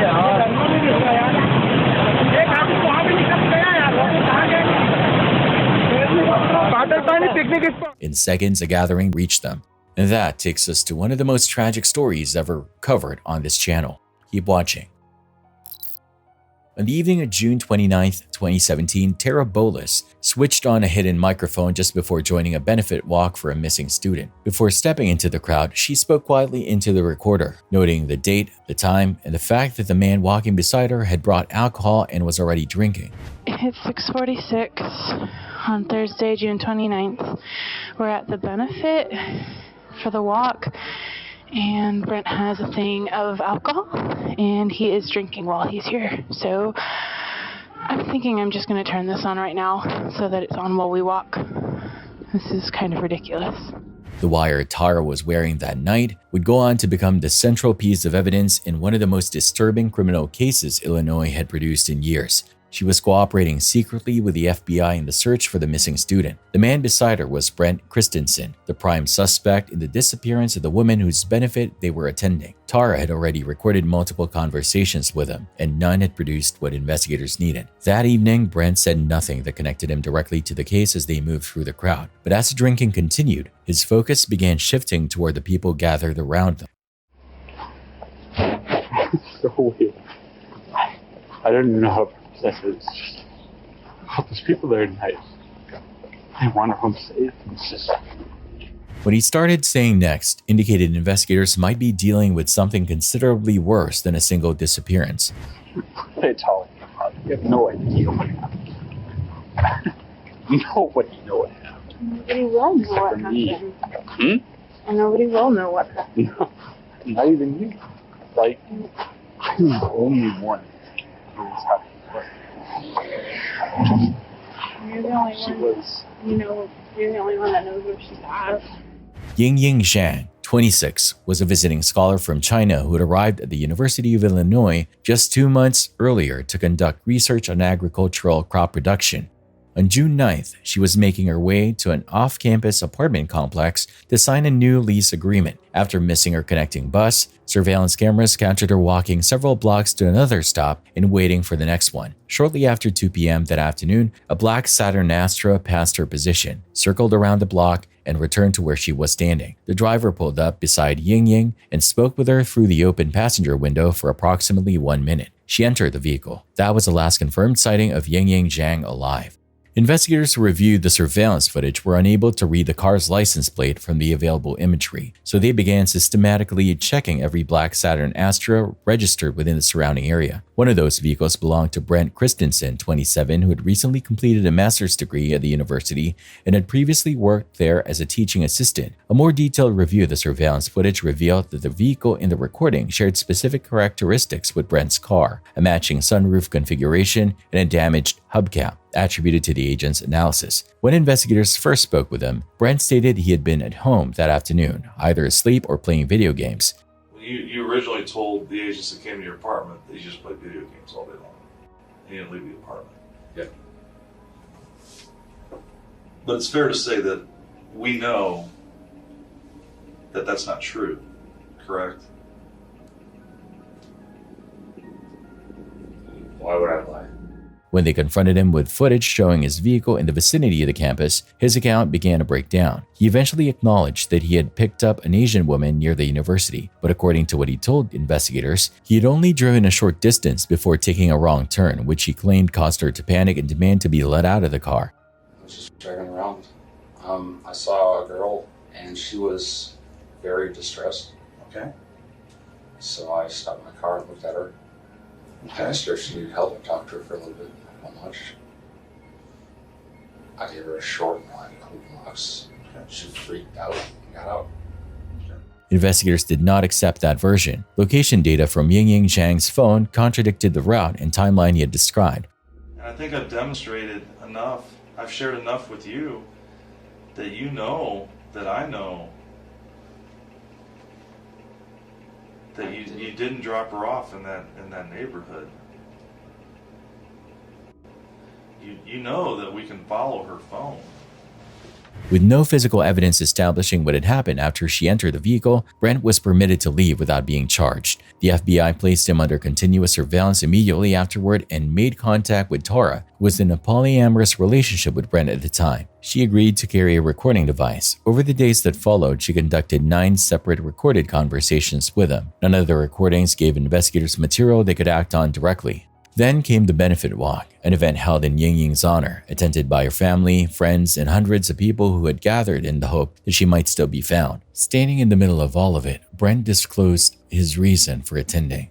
I just wanted to see how many people were here for me. Later during the vigil, his communication shifted. He stopped speaking in vague and indirect terms and picked up Tara's phone. He typed 4 messages, deleting each one after she had read it. It was me. She was number 13. She is gone forever. Those messages converted the investigation from a missing person inquiry into a murder case. As Tara continued the conversation, Brent began describing in detail how fiercely Yingying had fought to survive. She was valiant. She looked. She what? You fight? More than anyone else. Really? A little Chinese girl? More than anyone else. Did she really have broken English?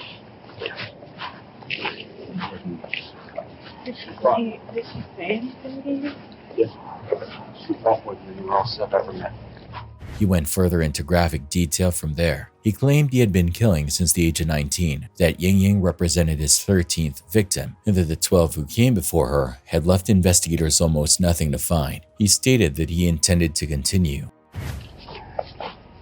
Ying Ying is the only person that has produced evidence of these things. Number 13. I've had this since I was 19. I still want to do it. My legacy. He drew explicit comparisons between himself and other widely known serial killers, speaking with apparent satisfaction. In the course of those statements, he put forward a claim that introduced a separate and unresolved dimension to the case. When you hear sometimes that they won't leave until she's found, until they can recover and they're going to leave empty-handed. Because they'll never know. No one will ever know where she is. The FBI, who have a GPS in the car and everything. I was able to do this within hours. She's gone forever. The FBI arrested Brent the following day. A search of his apartment uncovered traces of Ying Ying Zhang's blood in the bedroom. The trial opened on June 12, 2019 in federal court in Peoria, Illinois. 12 days later, the jury found him guilty of kidnapping resulting in death and 2 counts of making false statements to federal agents. On July 18th, he was sentenced to life in prison with no possibility of release. His stated prediction about Ying Ying's remains proved accurate. Her body has never been recovered.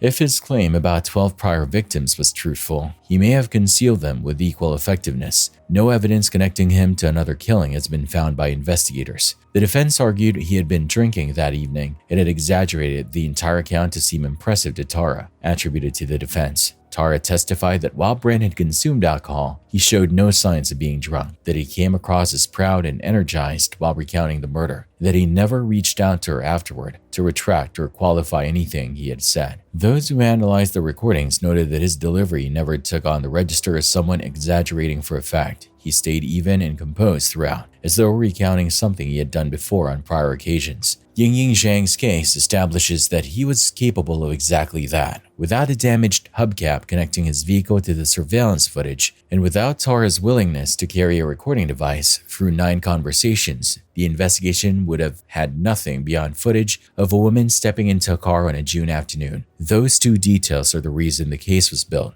Whether there were genuinely 12 others is a question the available record has not answered.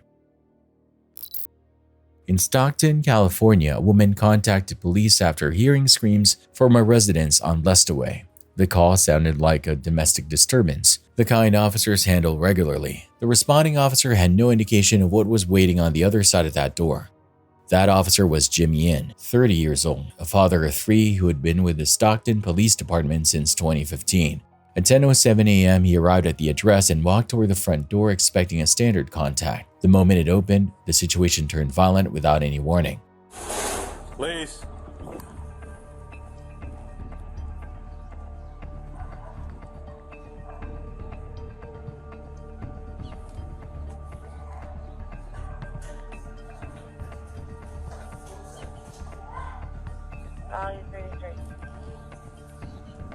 Hey, police. Hello.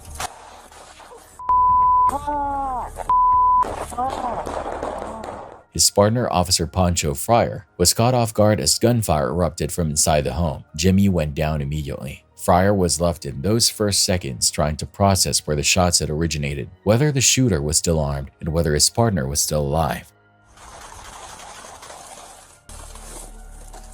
58 shots fired, shots fired.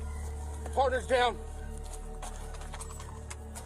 Jimmy, you alright?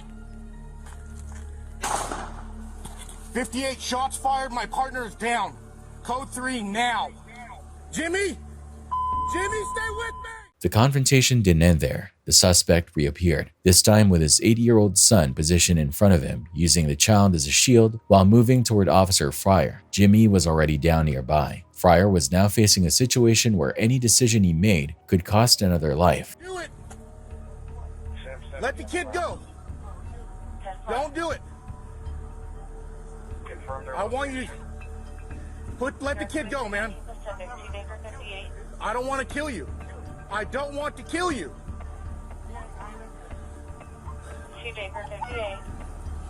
Don't let the kid go, man. 50, I need units code 3. He's strangling the kid and my partner is down. Let the kid go! Let him go!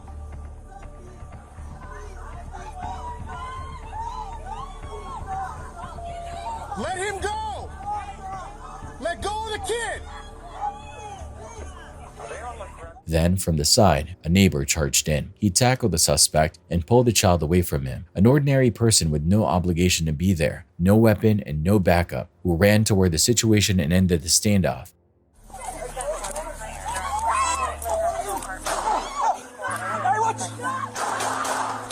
With the child out of danger, Fryer opened fire. Lance Lowe was shot and killed at the scene.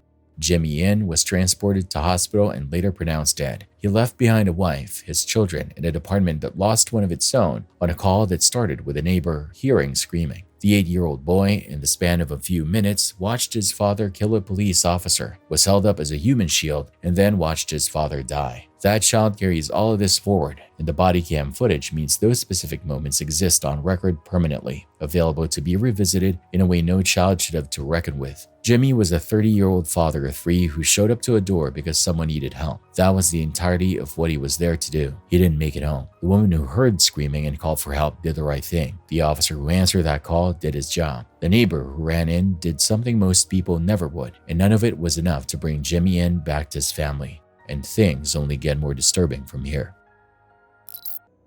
On April 5, 1998, in Cuba, Venezuela, 18-year-old Hector Duarte Bahamonte attempted to rob a bakery. When police arrived and the situation fell apart, Duarte was wounded and fled into a nearby residential building. Inside, he encountered Nancy Lopez, 44, and her family. What had started as a failed robbery became a hostage crisis that held the country in suspense. By the time the standoff reached its critical point, the scene outside was already established. Police surrounding the building in a residential area, reporters on the ground with cameras already rolling, and witnesses gathered before any final decision had been reached. The public nature of what was unfolding was present from the very beginning of the standoff, not just in its final moments.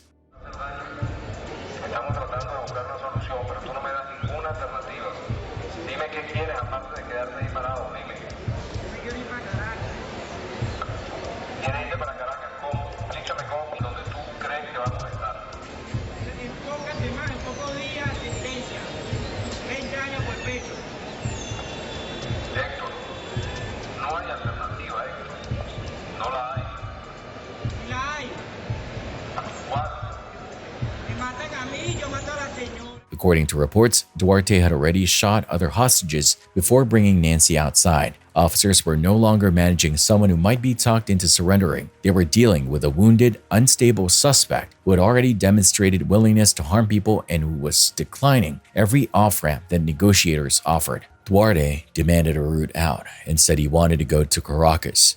As negotiations continued, it became progressively clear he had no real plan beyond keeping Nancy between himself and the police. At one point, he made a specific threat. If officers killed him, he would kill her.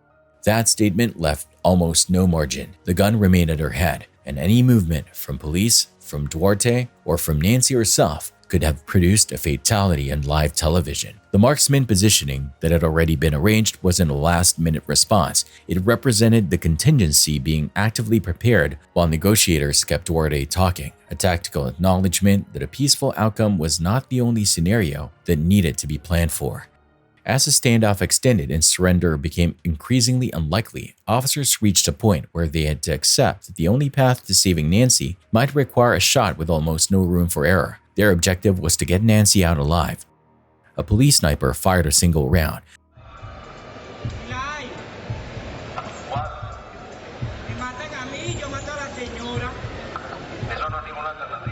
The man says he will not be taken alive.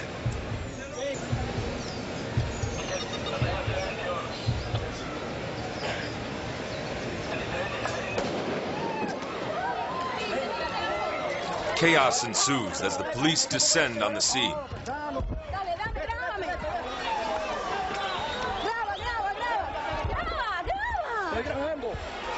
Sí, y continuamos en Cuba. Hace pocos momentos actuó la Brigada de Acciones Especiales. Iván, ¿qué fue lo que pasó? Un solo disparo, ya está listo. Un éxito la situación. Un solo disparo, ya está listo la ambulancia para trasladarlo. Está bien, se acabó. Sí, pero no me esté pendiente, estoy trabajando. Duarte was struck immediately. Officers moved in. Nancy was pulled away from the scene alive.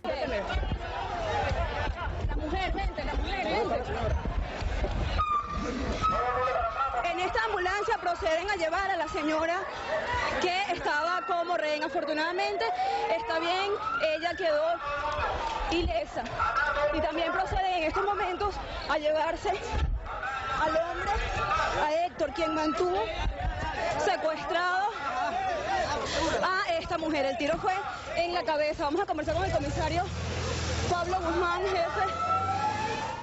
Nancy survived, shaken but unharmed. The other wounded hostages received medical treatment. For Duarte, the standoff ended there in front of the cameras, after hours of negotiation and no viable path to a peaceful conclusion. What makes the footage so difficult to process is the setting in which it happened. This wasn't a body cam clip released years after the fact or a crime scene documented privately. It was a hostage situation playing out in real time. Police, reporters, bystanders, and viewers all present as officers made a decision under extreme pressure with a person's life directly in the balance. Everyone watching in real time saw the outcome that followed, but the same fraction of a second that produced it could have gone differently, and the cameras were positioned to capture either result. A bakery robbery had become a national event. Nancy Lopez survived by the narrowest of margins, and the entire sequence, from the gun at her head to the moment she was pulled clear, was broadcast live to the country as it happened. Thought that was disturbing? Brace yourself for this next case where things get even darker. On July 21, 2017, 18-year-old Abdulia Sanchez was driving a car along a rural stretch near Los Baños in Merced County, California. In the back seat were two teenage girls, one of them her 14-year-old sister Jacqueline Sanchez. Abdulia was live streaming on Instagram while behind the wheel. According to investigators, she was also under the influence at the time. The two girls in the back seat were not wearing seatbelts. As the drive continued, the car began losing control. It drifted off the road, crashed through a barbed wire fence, and rolled over into a field. Both passengers in the back were thrown from the vehicle on impact. One sustained serious injuries. Jacqueline was fatally hurt at the scene. The live stream kept going. The phone continued recording after the car came to rest. Abdulia got out of the wreckage and walked toward her sister, talking into the stream as she moved, the camera documenting the immediate aftermath of what had just happened. You're my sister, okay? I know I'm going to jail for life, alright? I understand that. This is the last thing I wanted to happen, okay? Alright? I don't care though. I'ma hold it. This was in footage recovered from a security camera at a distance or discovered by investigators after the fact. It was a live broadcast that viewers watched and saved in real time as events unfolded in front of them. Family members later said Jacqueline had been preparing for her quinceañera that weekend, a milestone birthday and significant celebration she had been looking forward to.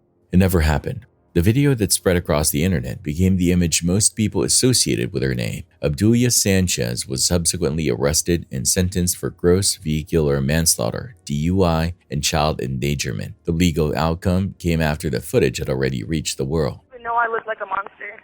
I look like a freaking horrible monster. That was not my intention at all. There was no external threat, no collision with another vehicle, nothing unpredictable arriving from outside. A phone, a car, a driver distracted and impaired, and two unbelted passengers in the back. The live stream was running before the crash and kept running after it. The fact that any of this was avoidable is part of what makes the case so hard to move past. I knew she was dead. Because I took her pulse and she had no pulse. Why not put the phone down and call for help for your sister? I did call for help. I called the cops twice. Jacqueline Sanchez was days away from her quinceañera, a celebration marking a transition into a new chapter of her life, something she had been anticipating. She didn't make it there. For everyone who encountered the footage afterward, the case landed as a specific kind of reminder that the last moments of someone's life aren't always captured incidentally by a passing camera. Sometimes they're captured by someone in the same vehicle, phone still in hand, still broadcasting, when their attention should have been on the road. The quinceañera is a detail that defines what was lost. Jacqueline was 14. The weekend that should have been one of the most significant of her life came and went while her family was left with what the live stream had already shown the world. Now I know it's easy to think it cannot possibly get darker than this, but you'd be wrong. Keep watching. On December 27, 2014, Officer Tyler Stewart responded to a follow-up call connected to a domestic violence report in Flagstaff, Arizona. The man he was there to locate was Robert Smith, 28 years old. When Stewart made contact, nothing about the initial exchange signaled immediate danger. Smith was calm, answered questions without resistance, and the encounter had the surface quality of something that might resolve without incident. Concealed in Smith's pocket was a .22 caliber revolver that Stewart hadn't seen.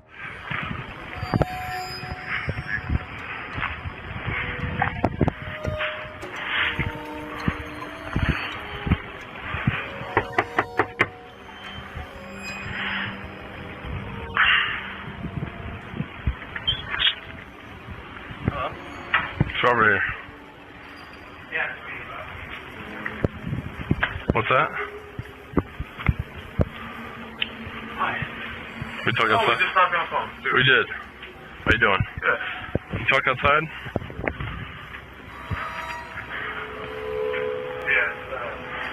Stewart asked if they could step outside to keep talking. Smith agreed but said he needed to get his coat first. Stewart allowed it. When Smith returned, the conversation picked up as though nothing had changed. The weapon was already in the pocket. Stewart had no way of knowing the interaction he was working through had already moved past the point where it could end safely.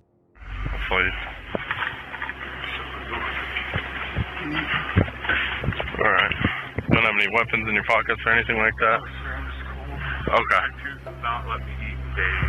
Okay. So the dog was around when this all happened? Yeah, freaking out. Okay. Did the dog knock anything over or break anything that you know? Not that I know of. And then all my stuff I threw into bags, and then I went down. There's two sets of apartment. I went down one. There was one on the other side. Okay.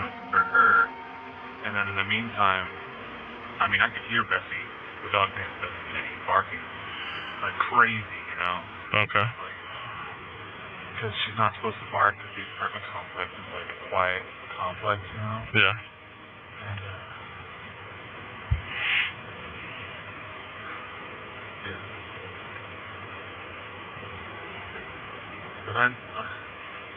But the whole curtain thing. You're talking about the blinds in her bedroom? Yeah. Okay. I mean, those are from my old apartment, and not that it matters, but I put a man in the drywall. I didn't have a drywall sink. I put screws in it. It's crooked. It was too low, and it turned into a fiasco. That's kind of the wedge, you know. Okay. You mind if I just pat down your pockets real quick? You don't have anything in here? No. Okay. Nothing in here? No, my smoke. Okay.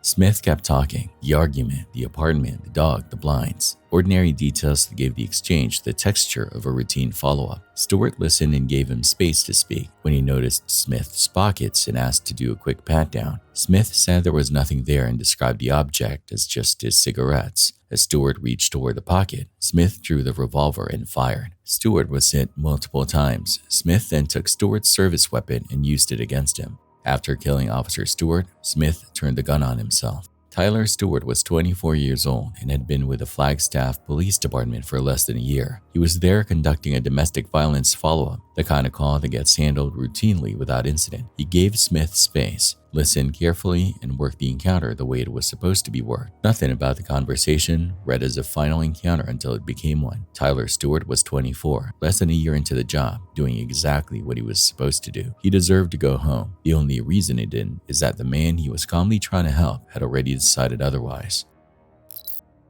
At approximately 2:18 a.m. on June 4, 2025, Maryland Transportation Authority police officer Jamal Cofield was traveling north on I-95 in Baltimore when he encountered an Infiniti sedan occupied by two young men from Hyattsville, Maryland. The situation initially had the shape of a routine traffic stop. When the Infiniti took exit 55 toward Key Highway and Cofield continued behind it, the driver didn't pull over. Instead, the car turned onto East Macomb Street and suddenly accelerated, converting what had been a simple stop into a dangerous pursuit within seconds. The road in that area runs directly alongside the concrete support infrastructure of the interstate overhead, with pillars in close proximity to the lane and limited space on either side. In darkness at speed, with that kind of environment surrounding the car, losing control wasn't survivable in the way it might have been somewhere else. The driver lost control moments after the acceleration began.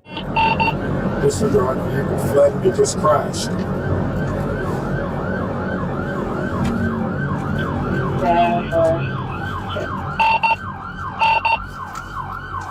Lord.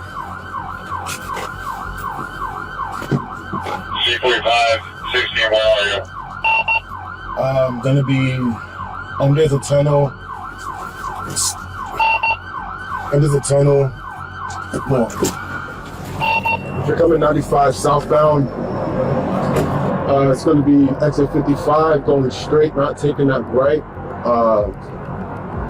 Lord.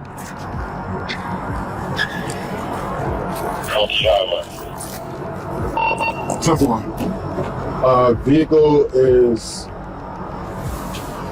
Vehicle's totaled. Going to check on the operator. The Infiniti struck a guardrail in a curb, became airborne, and came down hard against a support pillar beneath I-95. Officer Cofield updated dispatch and arrived at the wreckage. The car was nearly unrecognizable, debris scattered across the ground, smoke rising from what remained of the vehicle. Locating the occupants wasn't straightforward. The darkness under the interstate, combined with the spread of debris and smoke, made navigating the scene significantly more difficult than a standard crash site. Cofield moved through it, working around the destroyed Infiniti and calling for backup over the radio. The condition of the vehicle made it increasingly difficult to hold on to any optimism about what he would find. He kept moving through the wreckage and calling out, working in conditions where the smoke and darkness made it nearly impossible to get a clear picture of what he was dealing with. Hello? Hello?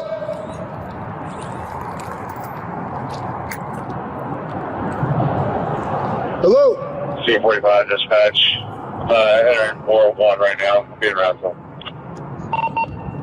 16 dispatch, can you start medics?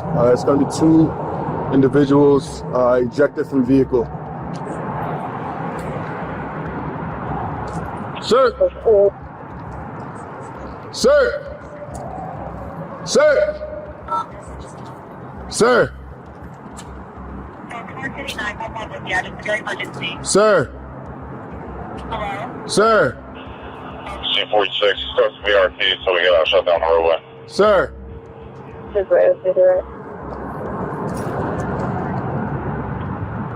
46 away. Sir!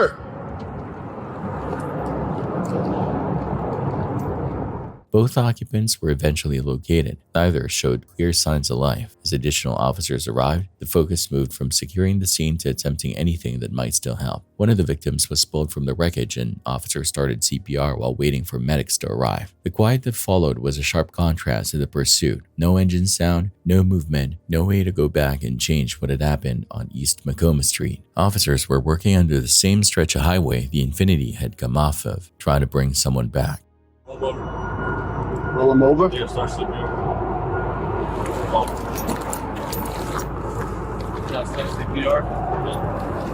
you want to start there, you? Oh, thank you. Switch. Yeah. Medics pronounced both men dead at the scene. The driver was Gabriel Omar Castillo, 20 years old. The passenger was Ezekiel Eduardo Garcia Chicas, 22 years old. Both were from Hyattsville, Maryland. Both died within moments of the Infinity leaving the road. Gabrielle was 20 and Ezekiel was 22, two young men from Hyattsville whose families learned what had happened as a result of a traffic stop at 2:18 in the morning. They didn't pull over, and everything that followed from that decision happened in seconds, in the dark under a highway, with no time for anyone to intervene or for them to reconsider. They deserved better than the way that night ended. Gabrielle Castillo and Ezekiel Garcia Chicas were 20 and 22 years old. Their families were in Hyattsville, and a traffic stop at 2:18 in the morning was the last thing that happened before those families' lives changed permanently. The stark reminder the footage carries is specific. A traffic stop at 2:18 in the morning became two families learning their sons weren't coming home, and the entire sequence that produced that outcome lasted less time than it takes to read about it. The person in that apartment with the least control over what was happening was the 5-year-old boy sitting beside his armed mother. While police waited outside, Corinne Gaines turned the camera toward her son and put a question to him that no child should have been asked to answer. What's happening right now? Who's outside? The police. What are they trying to do? They trying to kill us. On August 1st, 2016, Baltimore County officers arrived at the home of Corinne Gaines, 23 years old, to serve an arrest warrant. She had missed a court appearance on charges stemming from a traffic stop. A separate warrant for her boyfriend, Kareem Courtney, connected to an assault allegation, was also in hand. When no one responded to the door, officers obtained a key from the landlord and went inside. Gaines was in the apartment with a loaded shotgun. Her 5-year-old son, Cody, was sitting beside her. She refused to surrender and began broadcasting the confrontation live on social media. This is for anybody who want to know what I'm doing, but the devil at my door, and he's refusing to leave. You and I are going to talk until we come to an agreement. We bring everybody out safe, and you and I will have a sit down. Because you know, and I know that this ain't right. It's not. I ain't trying to hurt nobody. I've never hurt anybody. We've been quiet a while, so they plotting to come in here and disturb the peace here. They've already disturbed the peace. I'm not a criminal. What's happening right now? Who's outside? The police. And what are they trying to do? It's charging. What are they trying to do? They trying to kill us. I'm sorry, dear. I can hear you say no. It's good.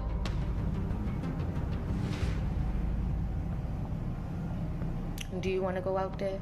No. Oh. Okay. What do you want to do?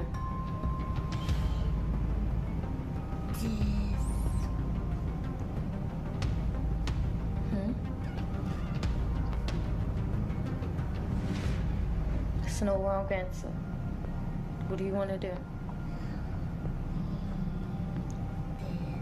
Throughout the live stream, Gaines framed the officers as intruders who had come to harm her family. She addressed the camera directly, insisting she was not a criminal and that police had no business in her home. Then she directed questions at Cody. She asked him who was outside and what they were there to do. He said on camera that the police were trying to kill them, attributed to what he said on the broadcast. She asked if he wanted to go outside. He said no. To viewers, the exchange may have appeared to give Cody some kind of agency, but he was 5 years old, inside an active armed standoff, and entirely dependent on his mother to interpret for him what was happening around him. Courtney had already left the apartment with their 1-year-old child, leaving Cody behind. He remained there for approximately 6 hours. Officers worked to persuade Gaines to lower the shotgun and let Cody leave. There were moments when negotiations seemed possible. There were others when police said she threatened to kill officers if they came through the door.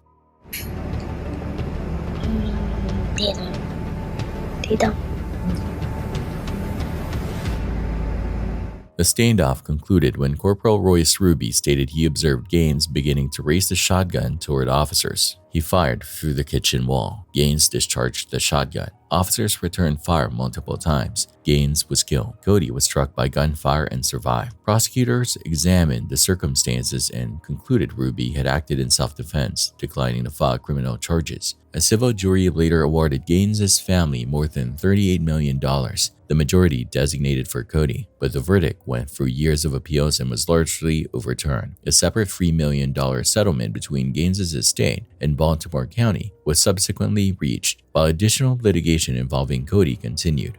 Gaines had started broadcasting because she wanted the world to see events as she experienced them. What the live stream actually preserved was something different. The voice of a 5-year-old boy being asked to make sense of a situation no child should have been inside in the minutes before the shooting started and his mother was killed. Cody was 5 years old. That's what the footage documented, and it stayed online long after the settlement figures were negotiated.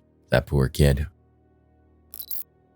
On September 14, 2022, just after 1 a.m., Rusk County Deputy Shane Iverson pulled over a vehicle in East Texas. Iverson stated the driver had run a stop sign. Behind the wheel was Timothy Michael Randall, 29 years old, traveling through the area late at night. The encounter opened with tension but appeared manageable at the outset. Randall disputed the stop sign claim while Iverson continued issuing instructions and asking questions. Neither of them knew that within the next few minutes, what had started as a minor traffic stop would become the final moments of Timothy Randall's life. How you doing, sir? Good.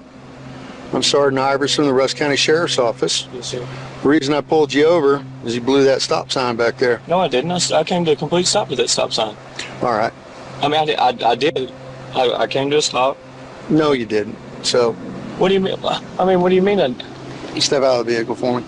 Okay. Randall tried to explain himself as Iverson directed him out of the vehicle and began a search. Randall kept asking why he was being arrested. Iverson's focus had moved to what he believed Randall might have hidden near his waistband. The situation became progressively physical as Iverson worked to control Randall's hands and search the front of his clothing. Randall appeared confused and frightened throughout the encounter, repeatedly trying to make sense of what was happening. The entire exchange was balanced on fear, suspicion, and a few seconds of competing interpretations of what the other person was doing. Put your hands right there real quick. You got anything on you? You shouldn't keep your hands out of your pocket. I wasn't.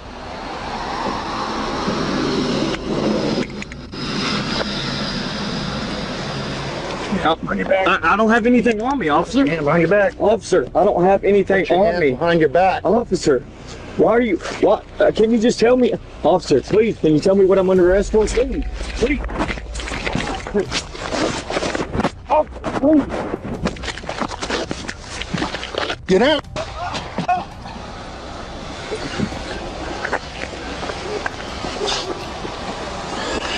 Randall pulled away and ran. Iverson, still on the ground or in the process of recovering from the struggle, drew his weapon and fired once. The round connected as Randall fled. He ran a short distance before collapsing. The speed of the transition is what makes the footage unsettling. One moment, Randall was standing beside his car being searched, and in the next, he was moving across the road after being shot.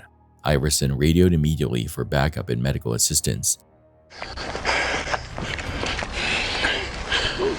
Dude, you okay?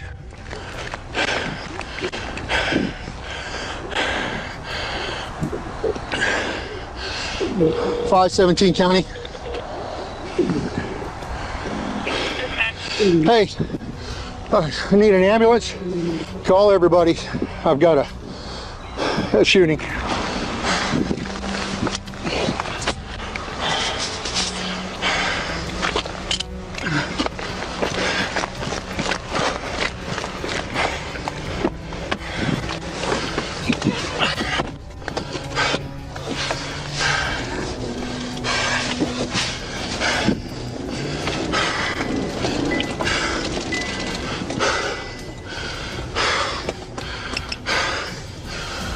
Timothy Michael Randall, 29 years old, died at the scene, according to officials and attorneys for the county. Iverson believed Randall was reaching towards something hidden in the front of his pants and feared it could be a small firearm. The item was subsequently identified as a pipe contained inside an eyeglasses case, not a weapon. A grand jury did not indict Iverson and no criminal charges were filed against him. Randall's family filed a federal lawsuit alleging wrongful death and civil rights violations. In 2025, a federal judge denied qualified immunity and allowed the civil case to proceed. The legal accounting of what happened that night was not finished. What makes the case so difficult to set aside is how little separated the beginning from the end. A traffic stop, a disputed stop sign, a search, a physical struggle, and one shot. The eyeglasses case is where the case ultimately anchors. Iverson's stated fear in that moment was a concealed firearm, and what was actually in that pocket was a pipe inside an eyeglasses case. Whether those two things, the fear and the reality, can be reconciled with the outcome is the question Randall's family had been putting to the courts. This was indeed a really sad, dark, and disturbing case. Condolences to Randall and his family. Believe it or not, people are divided on this situation, so I'd love to hear your thoughts. Let me know as we dive into this next shocking case that you can argue is even darker.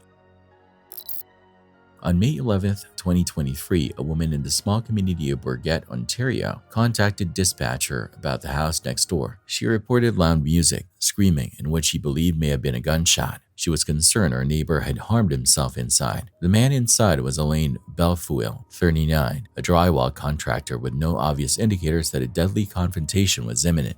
From police dispatch's perspective, this was not an armed standoff or a call placed by Belfuil himself. This was a wellness check, the kind of call where officers arrive not to make an arrest but to confirm someone is still alive. What that means operationally is significant. Responding officers arrive with no established threat level, no certainty about what is inside, and no legal basis to force entry without developing cause on the ground. Every decision they make from arrival to contact is shaped by that ambiguity. 3 Ontario provincial police officers responded to the property in the early morning hours. Among them was Sergeant Eric Mueller, 42 years old, a father of 2 with more than 2 decades of service with the OPP. The objective was straightforward: find Belfuil, confirm no one was hurt, and clear the scene. The officers began working around the property with flashlights, moving carefully and assessing as they went. Discover the front door. Just going to do a perimeter check first.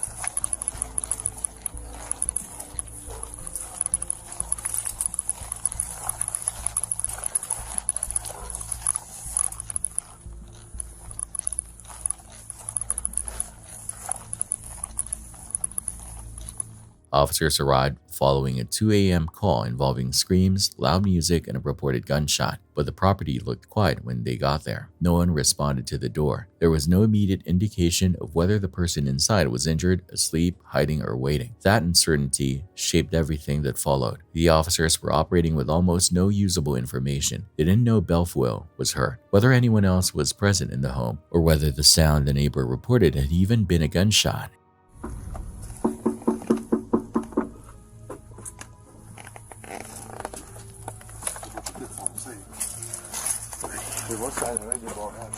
They found the back door locked with no visible movement inside and turned back toward the front of the house. Belfuil still wasn't responding. Each unanswered call made the situation harder to read. From their position outside, there was no reliable way to determine whether this was a false alarm or a medical emergency taking place behind the walls. If someone inside was unconscious or injured, prolonged waiting could cost them their life. Officers moved back to the front, preparing to make contact.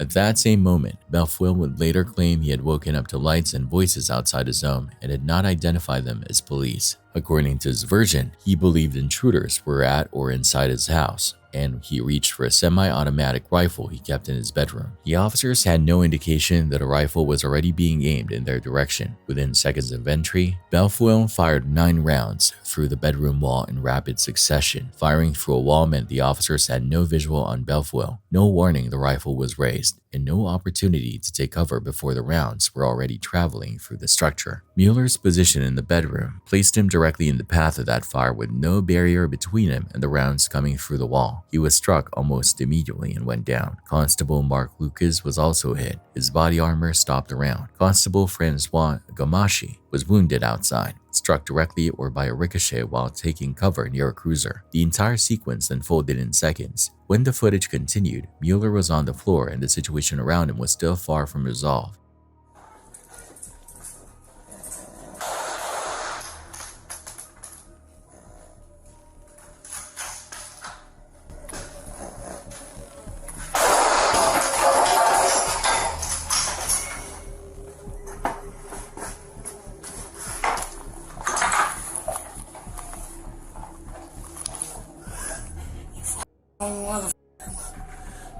Such a dick. Motherfucker. Should have never broke in my house. Sorry about that. Outside, the surviving officers were trying to process what had just happened. One officer was down inside the house in an unknown condition. 2 others had been hit. There was no clear line of sight to Belfuel and no way to determine whether he would surrender, retreat, or fire again. Any move toward Mueller required crossing back through the same space where 9 rounds had just come from, with the shooter's position still unconfirmed. Officers took cover behind vehicles and cruisers working to contain the threat while confronting the reality that a wellness check had turned into shooting in seconds. More shots came from inside the house.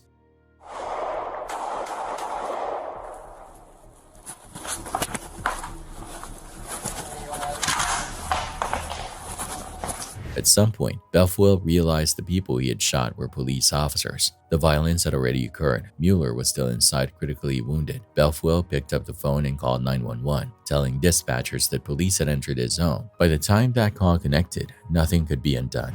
The shadow police unfortunately broke into my house. The shadow police unfortunately in my house. 2029 Wall Street. Where am I? I'm inside the house. Despite the efforts of officers and paramedics, Sergeant Eric Mueller was pronounced dead. Constables Lucas and Gamashi survived their injuries, but the shooting changed them and the department permanently.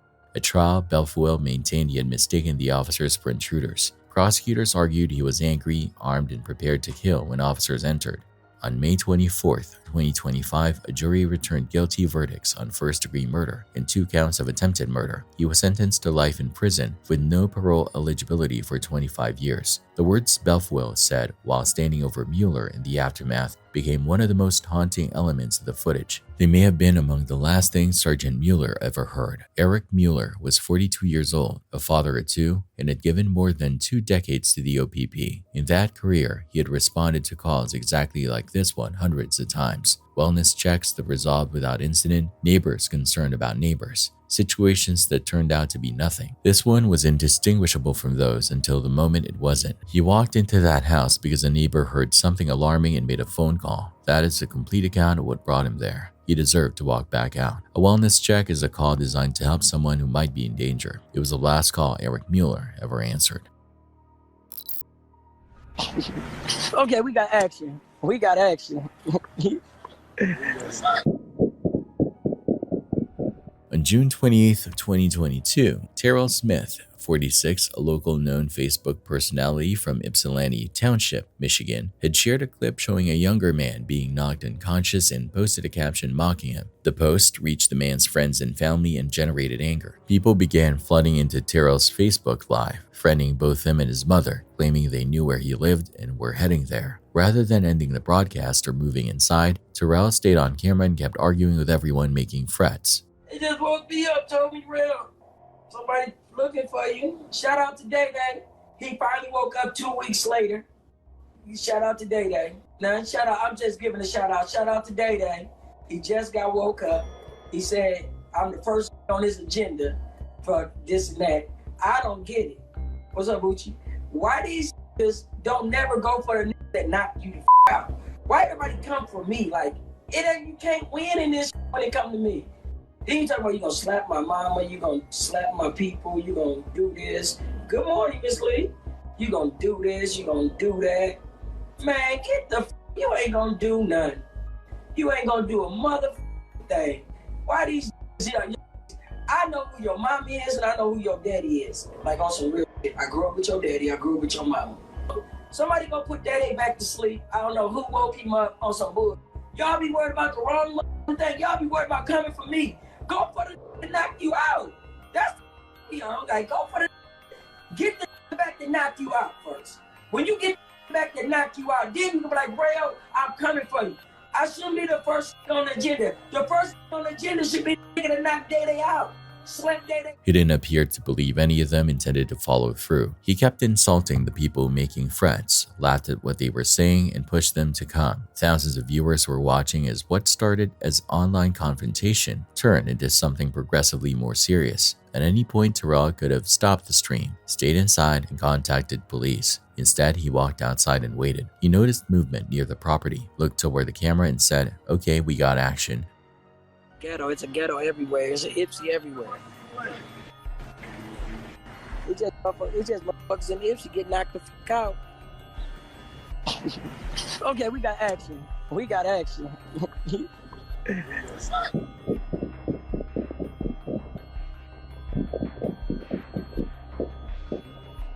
A vehicle arrived and more than 30 shots were fired at the house. The attack itself wasn't clearly captured on camera, but the gunfire and the chaos around it were recorded on the stream. Terrell was struck multiple times. Emergency workers transported him to hospital, where he died from his injuries. Before Facebook removed the video, it had already been watched and shared thousands of times. Over the following months, investigators arrested 5 people believed to be connected to the attack. What makes the footage so difficult to reconcile is how much warning Terrell had. The people threatening him announced their intentions directly in front of the thousands of people watching alongside him. The live stream appeared to make the situation feel less immediate rather than more real, as though the distance to the screen made the threat feel more like content than danger. "Okay, we got action," is the last thing Terrell said before the shooting started. He said it into the camera, to his audience, in the voice of someone expecting to broadcast a confrontation. What the words actually captured was the moment before the last thing he ever experienced.